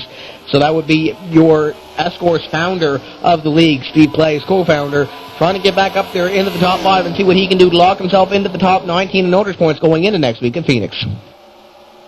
And back to battle is forming up again for the lead. Pascal Dukers was not happy with the number 27, and that'll be Hendrik Gerhardt passing him like that on the restart. So Pascal Dukers coming off of turn 4, tracking down Hendrik Gerhardt right now. Coming off of turn 4, directly behind that Bosch Power Tools Ford Fusion. Going into turn 1, he's still directly behind him. He'll make the move, I do believe, coming off turn 2, or at least try to. But, you know, the 27 of Hendrik Gerhardt definitely showing some power coming off of turn 2. Pascal Dukers has nothing for him just yet. But, guys, we're getting down to the end of this. Coming up to complete lap number 146 of 167. 21 laps to go. 21 to go here on the Speedway as we head to number 75 machine, having a little bit of electrical problems. That would be Matt Gustafson. That would be the Discount Tire Way for Dodge Charger on the field for Sebastian Schmellenbach Motorsports. He will be at least 1 lap down when they get the 75 back out on the Speedway. Yeah, and as they go through 3 and 4, we have Pascal Dukers all over the back of Hendrik Gerhardt. Unable to track him down because Hendrik Gerhardt is definitely, Tim Terry, getting a better run off the corner, but Pascal Dukers is driving it into the corner deep, and he's just having to lift so much in the center coming off that he's not able to make the move. So, you know, we got people out in the dog pound saying this is Pascal Dukers' race to lose. Hey, got a new player in town, Hendrik Gerhardt, and that Bosch Power Tools Ford Fusion. Right now showing Pascal Dukers how it's done. And Hendrik Gerhardt, he wants to take away the win here in the Bosch Power Tools Ford Taurus, or actually Ford Fusion on the field. There was a few Ford Tauruses, I do believe, in the back of the field there. Some of the underfunded teams with the VMS system using the Ford Taurus this year. But we're going to have to see if they can come out later in the season and take away a win or two. With the Ford Fusion right now, showing very strong with Hendrik Gerhardt out in front of the Fital1ty 250 at Texas Motor Speedway, presented by A-Bit, your reliable partner. And as we said, if you want to check out some video cards for the gamer and for the gamer's computer, head over there to abitusa.com and see what they have for you over there. We have 20 laps to go, a little bit less than 20 laps to go here on the Speedway. Hendrik Gerhardt showing that he is strong, but we have a lap car there. That would be Thomas Cazarola, the number 76 machine, engine bonnetless Mountain Dew Dodge Charger, as they go by him and put him 1 lap down. Yeah, in fact, we have a battle right now, basically starting for our 5th place position. Looks like Helmut Eyman right now working over the back of the number 6, driven by Larson, all over the back of him. He had to lift a little because of the lap car. But right now, the battle is for our fifth place position. But as I say that, it looks like we have a battle just in front of them between Rick Thompson and the number 99 of Mower. Mower falling back into Rick Thompson's grasp in that Hitachi Ford Fusion. And that number 13 machine of Helmut Hyman, he's trying to go low on that number 6 machine of Bjorn Larson, trying to get past that Fisher Racing machine as Ben Fisher tries to go past his own racing machine and racing teammate of Bjorn Larson. He will fall in to the 6th place, respectively, behind the number 13 of Helmut Hyman, the Volvo Trucks Ford Fusion. Rick Thompson also there driving the Ford Fusion, sponsored by Hitachi Power Tools, in the 4th place position. Then we have a Dodge Charger of Christoph Mueller in 3rd, and then we have the Chevrolet Monte Carlo SS of Pascal Dukers, and then we have the Ford again, Hendrik Gerhardt, leading this field with a little bit less than 15 laps to go. And in fact, Helmut Hyman right now pulling up on the back of Ricky Thompson. Ricky Thompson holding the low line, but Helmut Hyman, he's got a fast car, that Volvo Ford Fusion, pulling right up on the back of that Hitachi Ford Fusion, and he has got more straightaway speed than Ricky Thompson. In fact, going cross through the double dog leg. Thought there for a minute he was going to take an outside move going into turn 1 and 2. He's still looking to the outside. Ricky Thompson now moving up high. Helmut Hyman now going to make the move to the inside. Ricky Thompson coming down to throw the block. Real close going into turn 3. In fact, Helmut Hyman had to get off the gas so much that Ben Fisher in the number 16 Cobalt Ford Fusion trying to make the move to the outside. They're almost 3 wide through the double dog leg, Tim Terry. I think Scott Fairman's going to have to get picture-in-picture going here, because we're about to have a battle for the lead as well, along with this 3-wide battle for the 3rd place position, actually 4th place position on back. It looks like Helmut Hyman, the number 4 machine of Rick Thompson, and the number 16 machine of Ben Fisher. He made 2 positions with that 3-wide move going down there. He will be in the 4th place position when they come across the line this time by. It looks like Hendrik Gerhardt has got up to about a car length lead over Pascal Dugers, but 3 wide for that position. Wow, what a race this is. And it's not done yet. Helmut Hyman, he's still working over the back of Ricky Thompson's Ford Fusion. In fact, coming off of turn 2, he will make it to the outside and hold the outside. Ricky Thompson has nothing on the straightaway as far as being able to block or anything like that. Helmut Hyman clearing him going into turn 3. He will now basically try to track down the Ben Fisher automobile and try to get back to 4th place position. But I'm looking up here, and it looks like we have a battle ensuing for the lead is Pascal Dukers all over the back of Hendrik Gerhardt coming off of turn 2. Looks like Pascal Dukers has a car for the long run, Tim Terry. And we're going to have to see. They will come across the line this time by and get the 10-lap to go signal. So 10 laps to go here for your leader, Hendrik Gerhardt and Pascal Dukers. Christoph Mueller back there running all by his lonesome, but Ben Fisher is coming in a hurry. If he can get a caution flag here very, very soon, he might be able to get up and get these leaders. But those 2 leaders are Hendrik Gerhardt, Pascal Dukers, very, very strong. They are running nose to tail right now. But the number 16 machine of Ben Fisher trying everything he can to get underneath the number 99 of Christoph Mueller. He will try it in turn number 3. Will he get there? No, he won't. So it looks like Ben Fisher will fall back into the 4th place position. Hendrik Gerhardt coming up on the back of some lap traffic. Lap traffic goes high. Pascal Dukers clears the lap traffic. The battle right now will be for that 3rd place position as Ben Fisher all over the back of the Mueller machine going through turn 2. Ben Fisher to the inside, Mueller up high. Ben Fisher will get the run going down the back straightaway. Let's see if he clears them in turn 3. Going through turn 3, Mueller kicks it up high and will lose traction on that Dodge Charger. Ben Fisher now going up and basically at this point, Tim Terry, he wants to win. These drivers here up front, they're going for broke right now. They have 8 laps to go on the field. Lap 160 of 167. They want to go for the win. They're going for broke right now. Your top 13 drivers are on the lead lap. Your top 12 are within 6 seconds of each other. And it looks like both your top 10 there are within striking distance of your leader of Hendrik Gerhardt. But Hendrik Gerhardt has a lot of trouble on his back bumper there with the number 24, Pascal Dukers. Is the number 16 of Ben Fisher. Passes the number 24, Pascal Dukers. So here comes Ben Fisher. That number 27 machine could be in a lot of trouble as that 16 looks very fast. Ben Fisher and that 16 Ford Fusion pulling up on the back of Hendrik Gerhardt right now. Hendrik gets a little loose. Ben Fisher going to the inside in turn 3. Hendrik Gerhardt has nothing for him. I do believe Ben Fisher just pitted before we went back to green, and that's going to work as Pascal Dukers pulls up on the back of Hendrik Gerhardt. Hendrik Gerhardt just basically slammed the door. Ben Fisher now leads on lap 162 of 167. Ben Fisher will now pull away. He's basically pulling away at least 1 or 2 tenths a lap, Tim Terry. Ben Fisher coming out of nowhere to take the lead here.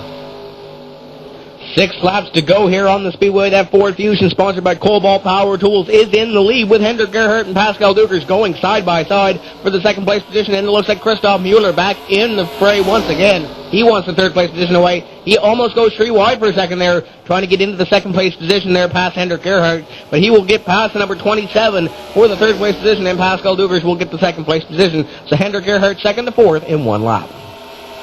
Yeah, Hendrik Gerhardt last time coming through 3 and 4 just barely touched the apron.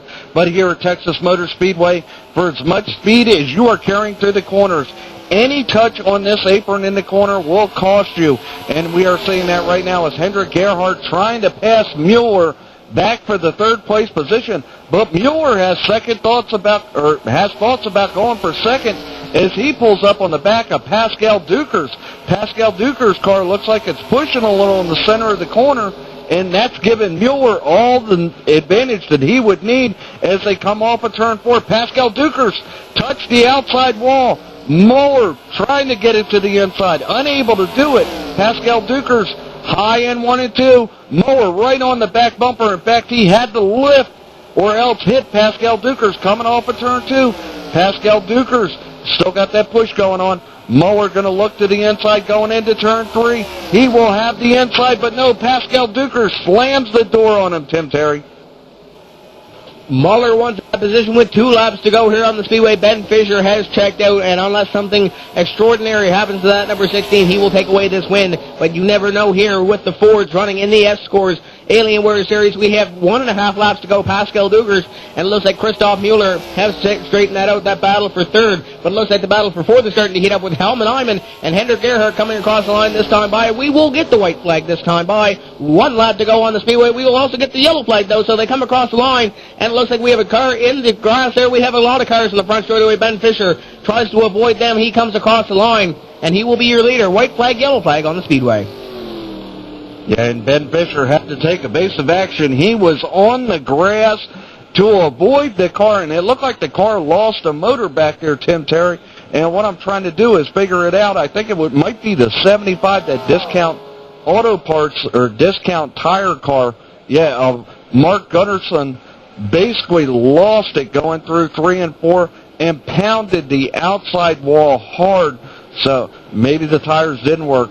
But I'm looking back here, and it looks like he lost a motor and put oil underneath the back tires. So that'll bring out our final caution here, Tim Terry. And that will be your final caution, and that will be how the race ends. So unless Ben Fisher pops a motor or blows a tire coming towards the line, it's going to be Ben Fisher, Pascal Dukers, Christoph Mueller, looks like Hendrik Gerhardt, and Helmut Hyman, your top 5 in the ESCORS Alienware Fatality 250 presented by ABIT. So 18 caution flags in this race, 75 laps under yellow, but a very good finish coming down to the end of it as Ben Fisher will win in the Cobalt Tools Ford Fusion, the Fatality 250 presented by ABIT, your reliable partner. We'll watch and see if Ben Fisher comes around and does any celebratory burnouts, and then stay tuned for your post-race show presented by Alienware, where we will go down to ABIT Victory Lane to interview Ben Fisher and see what he has to say about taking away his second ever win here on SRN TV. Tom Hoffman? Yeah, Christoph Mueller, you thought he finished up there? He is going to finish all the way back in 11th place position. I do believe he lost a motor with making contact with one of those cars. In fact, J.D. Lair, Class Act, in the number 33 Dodge, sponsored by Valvoline, helped him across the line. Tim Terry, what a race. What a race that was, but as we said, stay tuned for your post-race show presented by Alienware, where Joe Cortez will go down to ABIT Victory Lane and interview Ben Fisher, driver for the number 16 Cobalt Tools Ford Fusion. He'll come across the line, do a little celebratory burnout as we take you off to break. Don't go away. We will be right back here on SRN TV.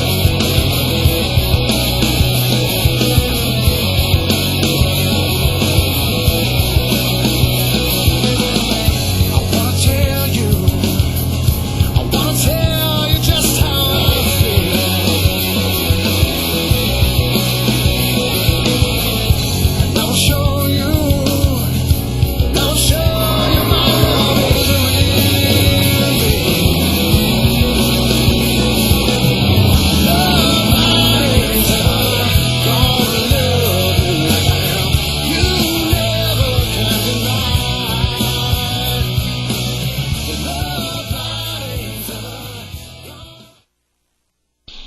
Today's broadcast is brought to you with the support of the following partners.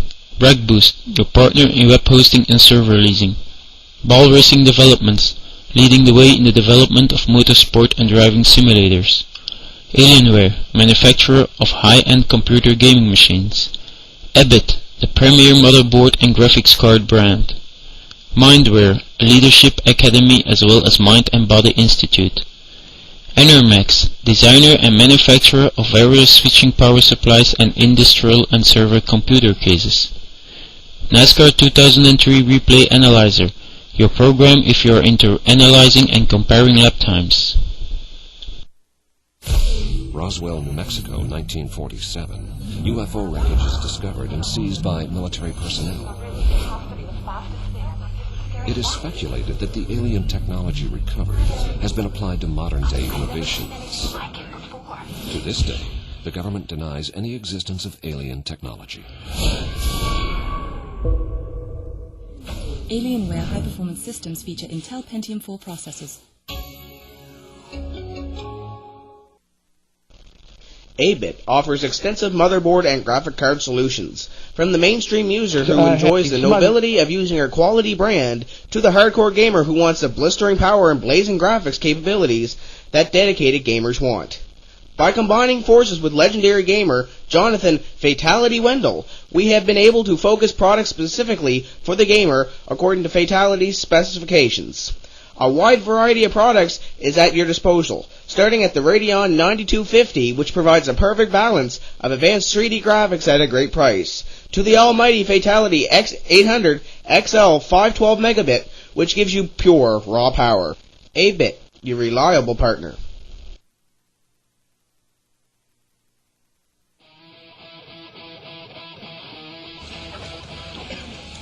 One minute please.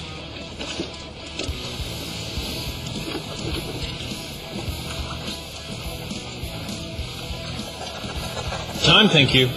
Could you all please put down your pens and bring your papers to the front of the room? Thank you. Well done. Thank you. Thank you. Thank you.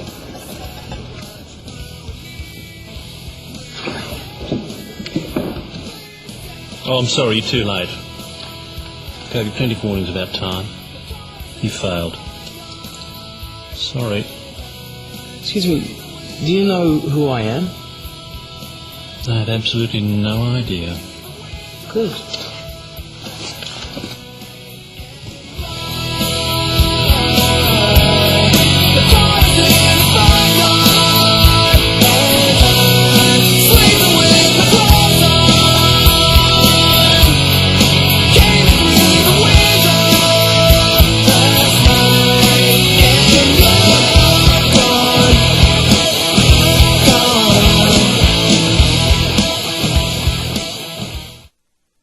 Okay, so not every league can be seen and heard on SRN TV or broadcast elsewhere. So you might ask, how do your friends, family, and fans become involved and kept up to date as your league race is going on?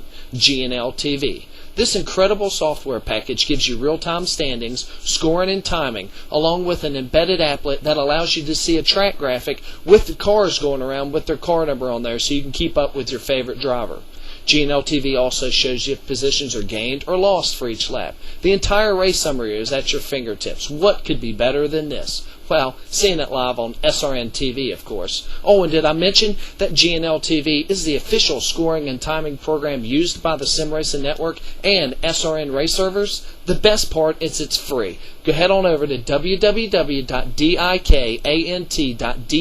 and download the latest version now and open up a whole new experience for your SimRacing endeavors. GNL TV, we keep you on track.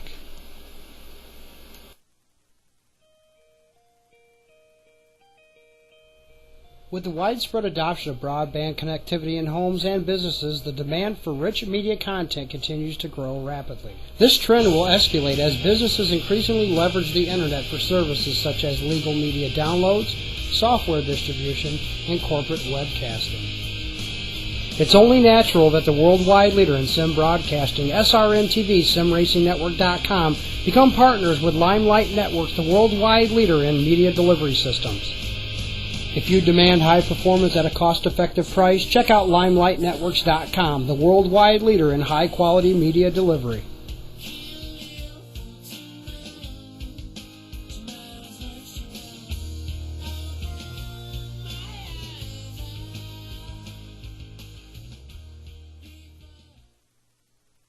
You're the best, brother. I tell you, week in and week out. You go, boys. Chad, all you guys did great work.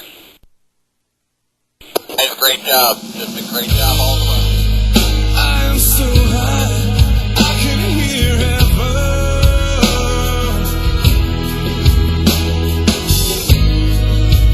I'm so high, I can hear heaven. Oh, but heaven, no heaven down in me. And they say that a hero can save us. I'm not gonna stand here and wait. I'll hold on to the wings of the eagles, watch as we all fly away.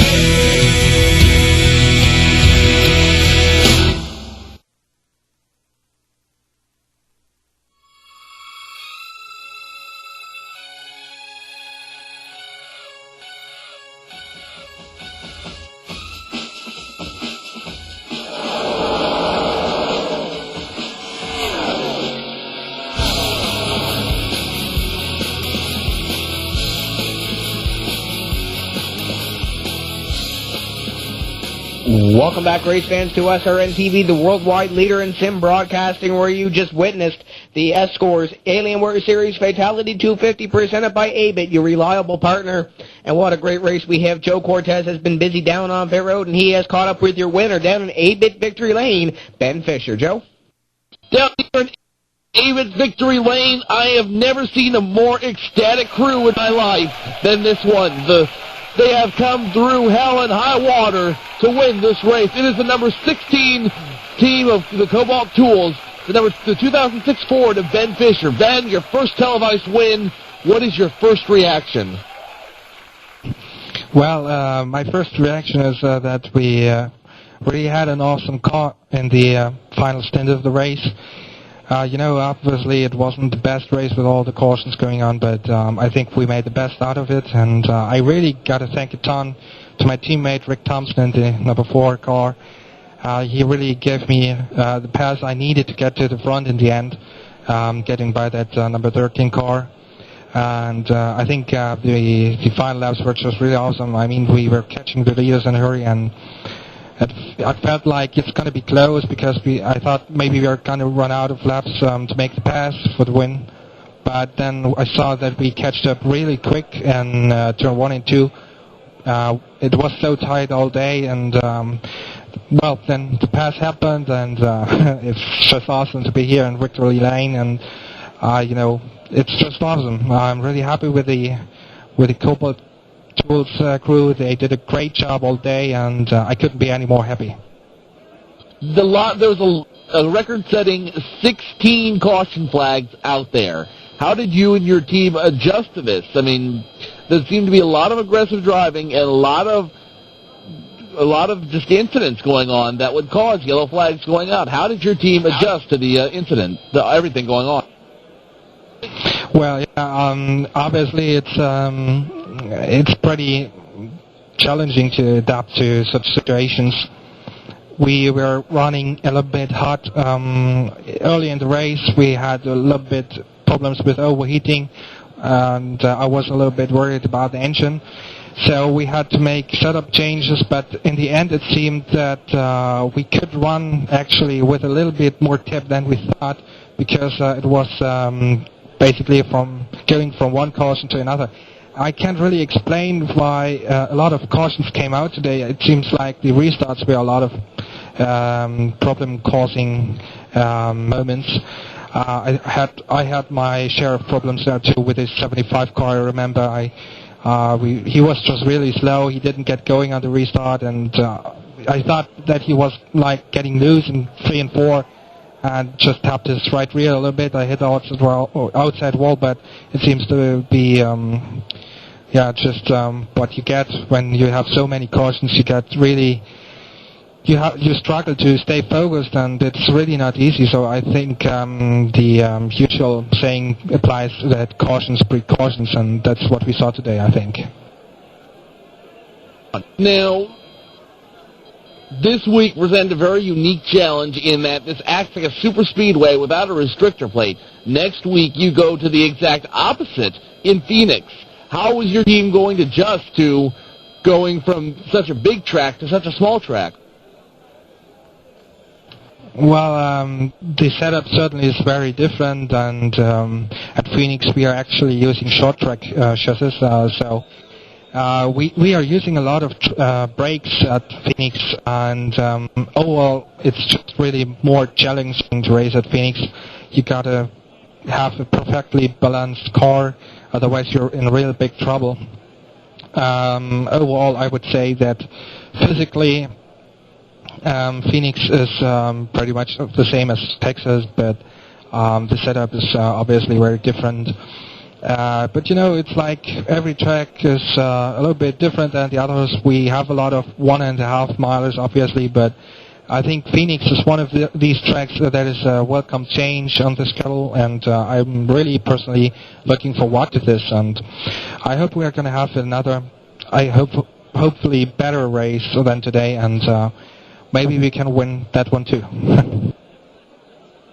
Well, it would seem to say alles Gute after such a great race. Ben Fisher, is there any sponsors you'd like to thank? Anyone in the dog pound you'd like to give a shout-out to? Feel free.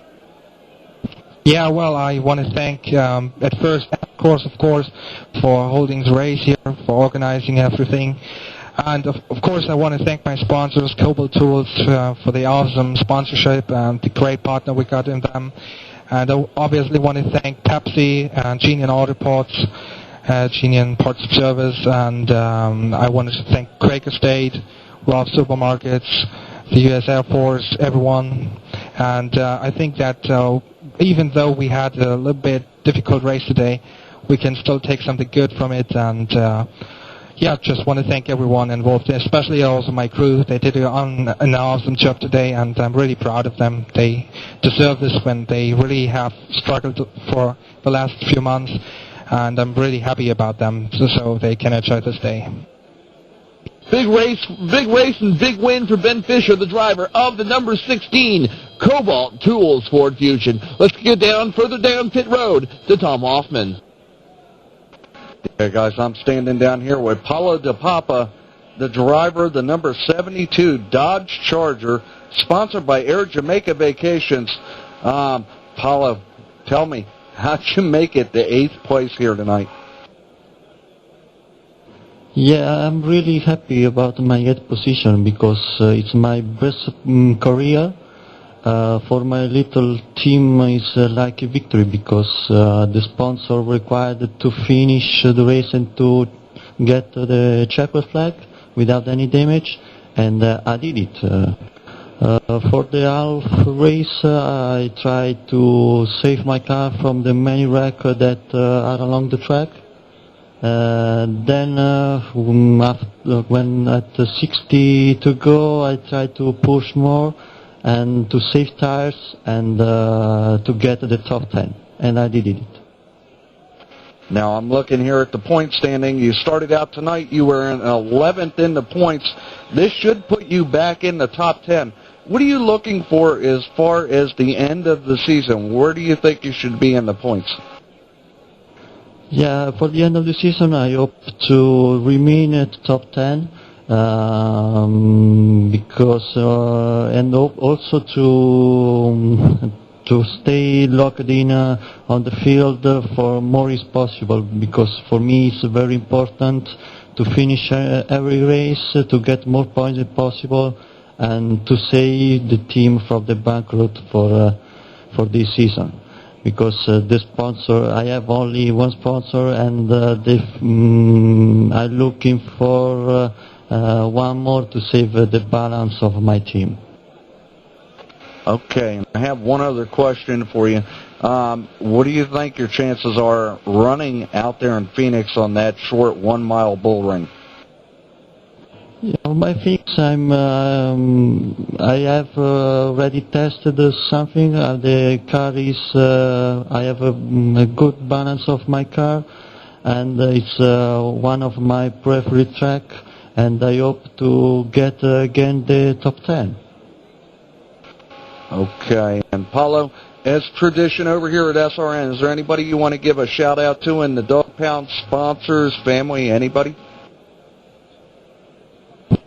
No, I mean, on this race, I saw some people that want to win on the first lap, but it's not impossible. You have to be patient to get a good result like mine. The people must to stay calm, patient, and to get the checker flat before to crash and to ruin the race of other people. Okay, there you go. Your thoughts from Paulo de Papa, driver of the number 72 Air Jamaica Vacations Dodge Charger, and Joe Cortez. I see you have caught up with, it looks like, Steve Chase. So glad you mentioned that. I have caught up with an administrator and in this case the driver here at ESCORS, one of the founding fathers, if you will, of the series, Mr. Steve Clays. Steve, let's talk first about the race. What did it look like behind your dashboard? Well, the race for me was kind of... I had high expectations because I had to qualify on speed. The car is not in the top 19 Ono points, so I'm not locked in. I had the last position, which was in the race on speed, so I got lucky. The race itself was, the wind surprised me a lot. I made a lot of testing this week, and we always tested with the south wind because that was the forecast. And then today I saw it was a north wind, a strong north wind. So all my setup was a bit, I had to throw it away and restart all over. So anyway, got locked into the race. Then I had to figure out about the race setup. I want to thank my teammate JD for the setup help. That was he gave me a stable setup, a bit tight, but a bit loose. But I tightened it up just to make sure I didn't spin off. So I had a good race in the end. The last laps it tightened up, and I had to lose the guys up front, and otherwise I would have been able to get a 6th, 7th position. But Ben and Helmut tried to pass me a bit in an aggressive way. They were faster, so it's okay, but it's the last laps of the race, so it's kind of normal that they are in a hurry. So I had to let them go, and then I got a bump from Florian in the 49, almost hit the wall, and then I settled down for 11th. But Christoph, his motor blew in the last lap, and I got a top 10, my first top 10 of the season, so I'm quite happy with the result. I'm quite happy that I could race, so it was a good day for the Mindware Dodge. That kind of sums up the race, I suppose. Your Dodge ended up in good standing this week. Next is, I've asked your counterpart Ben Fisher, next week you guys end up going at a completely different track. This was a longer super speedway like track with no restrictor plate. Next week you guys end up in the short track of Phoenix. So what adjustments does your team have to make to go from such a large environment to a small environment? Well, I think I have to correct yourself in that, because next week we are at Nashville. It's the Cup Series who jumps 1 week over that they do not go to Nashville, and then we go to Phoenix. But anyway, Phoenix is one of my favorite tracks. I'm running a special paint scheme there, sponsored from Kraft, the Milka Dodge. And as I said, I like the track a lot. I like flat tracks. For me, flat tracks are the real NASCAR tracks, the real ovals. Short track race is something that I like. I'm not very fond of today Texas-like or the cookie cutters. That's not my style, but yeah, I race them anyway. But the short tracks, flat tracks is something I like more, and I'm looking very forward to Phoenix. I always had good results there, unless I got crashed or something, but I think we have something for the competition there. If everything goes well, the team works well together, so we can present something good there. I hope so. Now, on a completely separate topic, we were hoping you'd tell us a little bit more about the Speed Club that ESCORS has going on right now. It's a brand new project started by ESCORS, and, well, I think I'll let you explain it, because you'll explain it better than me. Well, the Speed Club was brought into life because we need some funding for the league, and we don't want to add a mandatory fee to the members. So we brought the Speed Club to life, and it gives some extra features to the members who donate to the league, so like audio, videos, reviews, interviews. How should I say it? They have some benefits from sponsors, like discounts on sponsored products. So it will be made wider in the time, but we just want to reward the members who donate a fixed amount to ESCORS and to keep ESCORS alive and to keep it having broadcasts like today, and it all costs money. We invest a lot of time in it, the administration. There's a financial part of it too, and we as admins cannot pay for everything, so we had to have something that pays for it, and we didn't want, like I said, have a mandatory fee, so we invented that, and it works well. We have over 50 members, so I'm very pleased with the results. So that's the Speed Club. It's just something extra for the people who are devoted to the league. And those are some thoughts from the driver of the number 3, the Mindware.de Dodge Charger. Thank you very much, Steve Clays, and best of luck to you both with your ESCORS project and your Alienware career. Let's go ahead and go down to Tom Hoffman, who I believe is caught up with a leader, one of the leaders earlier in the race. Yeah, guys, I'm standing down here with J.D. Laird, the driver of the number 33 Valvoline Dodge Charger. And, J.D., first off, I want to say what a class act at the end of the race, helping Christoph Muller pull that car or get that car around to get a finish here tonight. What a class act, and tell us what your race was like tonight. Well, I just have to thank all my teammates for all the help that they gave me today. Brian Schoenberg, Steve Clays, and Christoph Mueller. Those guys are the best. I helped Christoph because he's one of my teammates, and I'm like, this guy busted his butt all race to get up there, and I guess he blew the motor or the camshaft or something like that and lost power. And I just said, well, I'm going to be the last car to finish this race anyway, so I decided to push him across. Okay, now early on, you were up there battling with the leaders until you had a little contact with the 29, and I do believe the 29 was driven by Mike Jackson, the Home Depot Chevrolet. Did you see exactly what happened in that incident in Turn 3?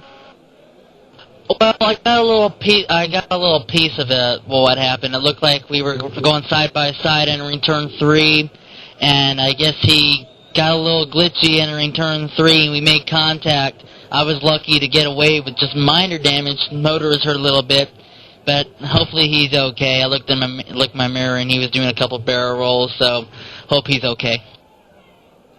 Now, at this point, I'm also looking at the rookie points, and you're sitting 5th in rookie points. What are your expectations as far as the rookie points for this season? Well, rookie points, I had high expectations going in the first couple of races. I ran pretty good at Daytona, but blew a motor at the end, and that kind of had a little setback for California, and then California had bad luck. So after that, I really decided not to focus on the points or the rookie points battle and just kind of focus on getting at least the top 10 in final point standings at the end of the year. Yeah, at this point, I'm looking through the final race statistics here, and it looks like you will be the top rookie finisher here from Texas. So, my question is, with the next track, I do believe they stated it was Nashville. What are your expectations there? Not that great. I have had not very good success there. Different divisions, different leagues, I've had no luck whatsoever. So I'm just going to go into Nashville and just hope that I finish the race. That's really all I can hope for. Now, I'm also looking at their overall driver's points, and they have you, or at least tentatively by my numbers and Tim Terry's numbers, looks like you're going to move up to second place in the points. And Ray Alfalo, due to some engine problems here tonight, will definitely move back, and it looks like he'll be at least third, possibly fourth. Is Ray Alfalo the one that you really have to battle, not only at the rookie points, but as well as the overall points battle here? Most definitely. He runs up front every race, unless he has a little bad luck like he had tonight or this morning.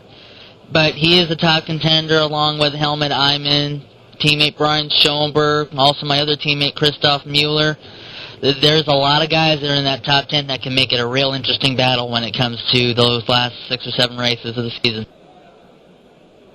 Okay, JD, I'd hate to cut you off short here, but I'm going to give you a quick moment here if you want to throw out some thanks to your sponsor or friends out there in the dog pound.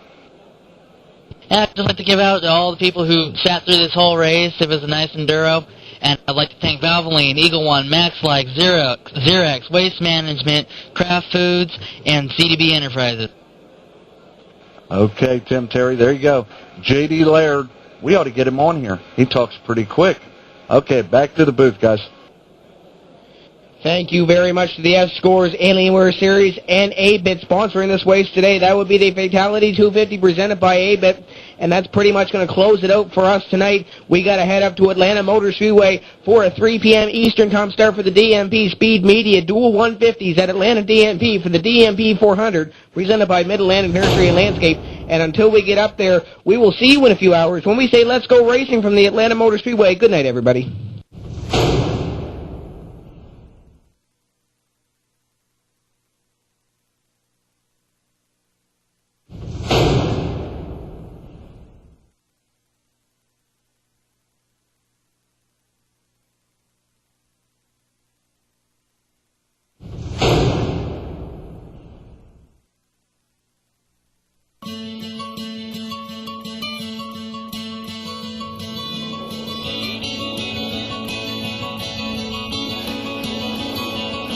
Take my hand, come with me to this crystal scenery and wait till I retain a ticket.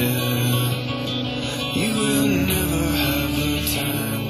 I would love to change your mind. David was not the only one that could take on competition 3 times his size.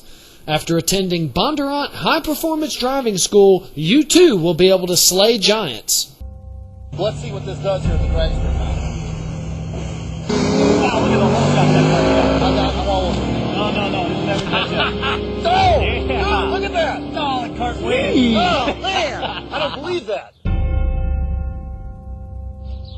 So we saw what happened over there on the drag strip. Now let's go to the autocross and see what's going on. Dude, don't even remind me. Hey, I'm so confident that the cart's going to beat you. I'm going to give you a big head start in that Corvette. I don't think so. Oh, yeah. Dude, I'll tell you what, I'll take it, too. I'll take it.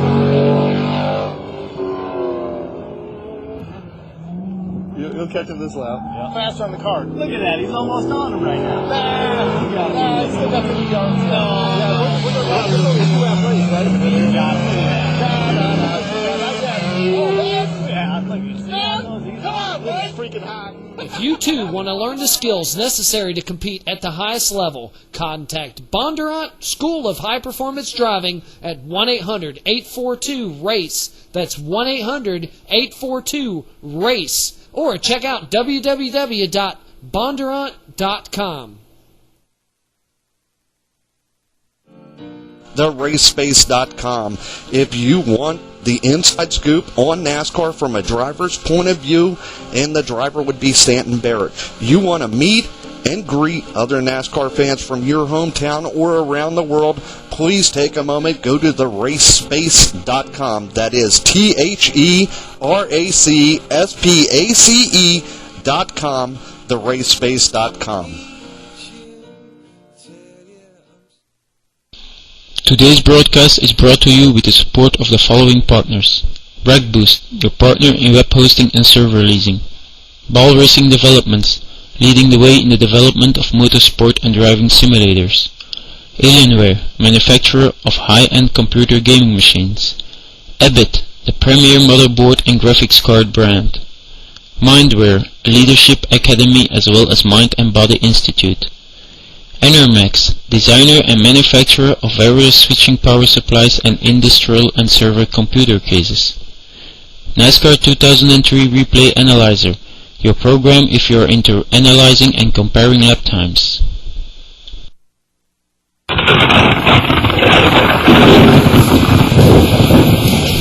The European Stock Car Online Racing Series offers the most realistic online oval racing experience ever. We use a virtual money system where team owners have to manage and run a team by hiring drivers, buying cars, and progressing to higher series. Throughout the season, earn your virtual money and build your team to success and fame. Additionally, as a driver, you can make your owner proud by competing in every event, being his system, winning races. Your final goal is the glory and recognition of securing the season championship.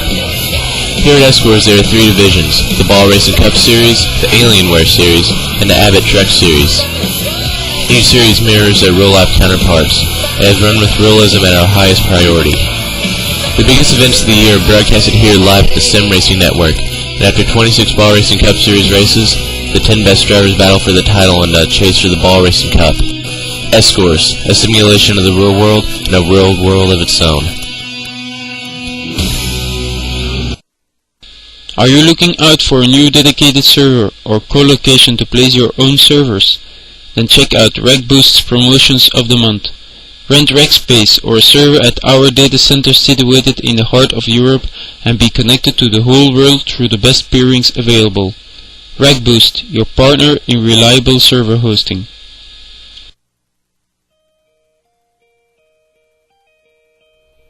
With the widespread adoption of broadband connectivity in homes and businesses, the demand for rich media content continues to grow rapidly. This trend will escalate as businesses increasingly leverage the internet for services such as legal media downloads, software distribution, and corporate webcasting.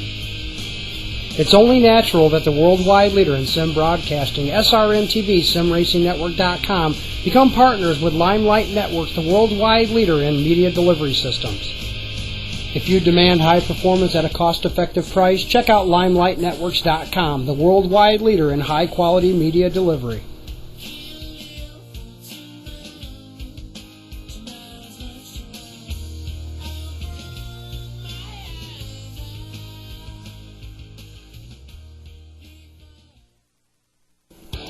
Introducing the newest and most exciting licensed product for scrapbook enthusiasts, SpeedScrapDesign.com.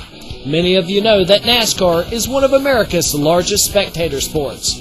And with over 13 million people attending NASCAR races throughout the year, you can only imagine the amount of scrapbook material created by these huge masses.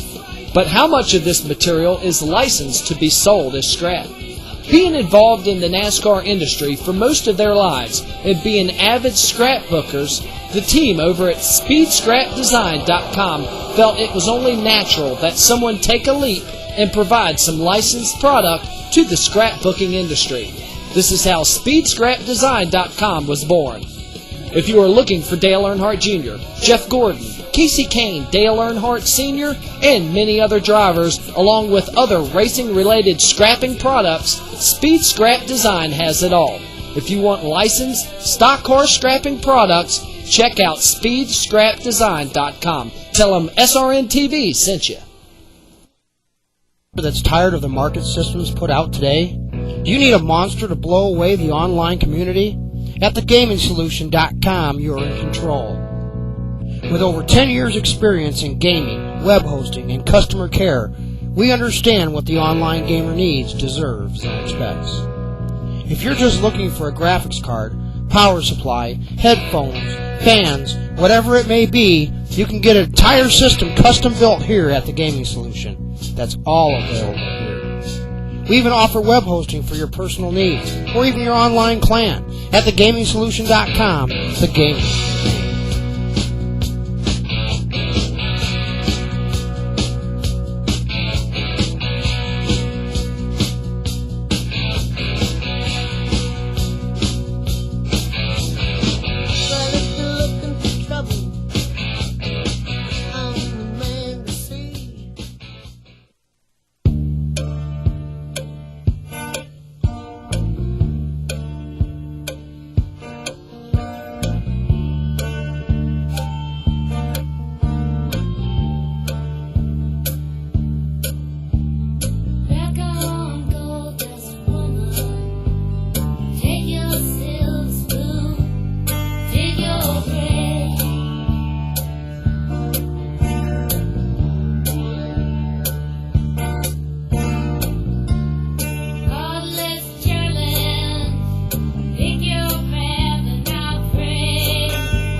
She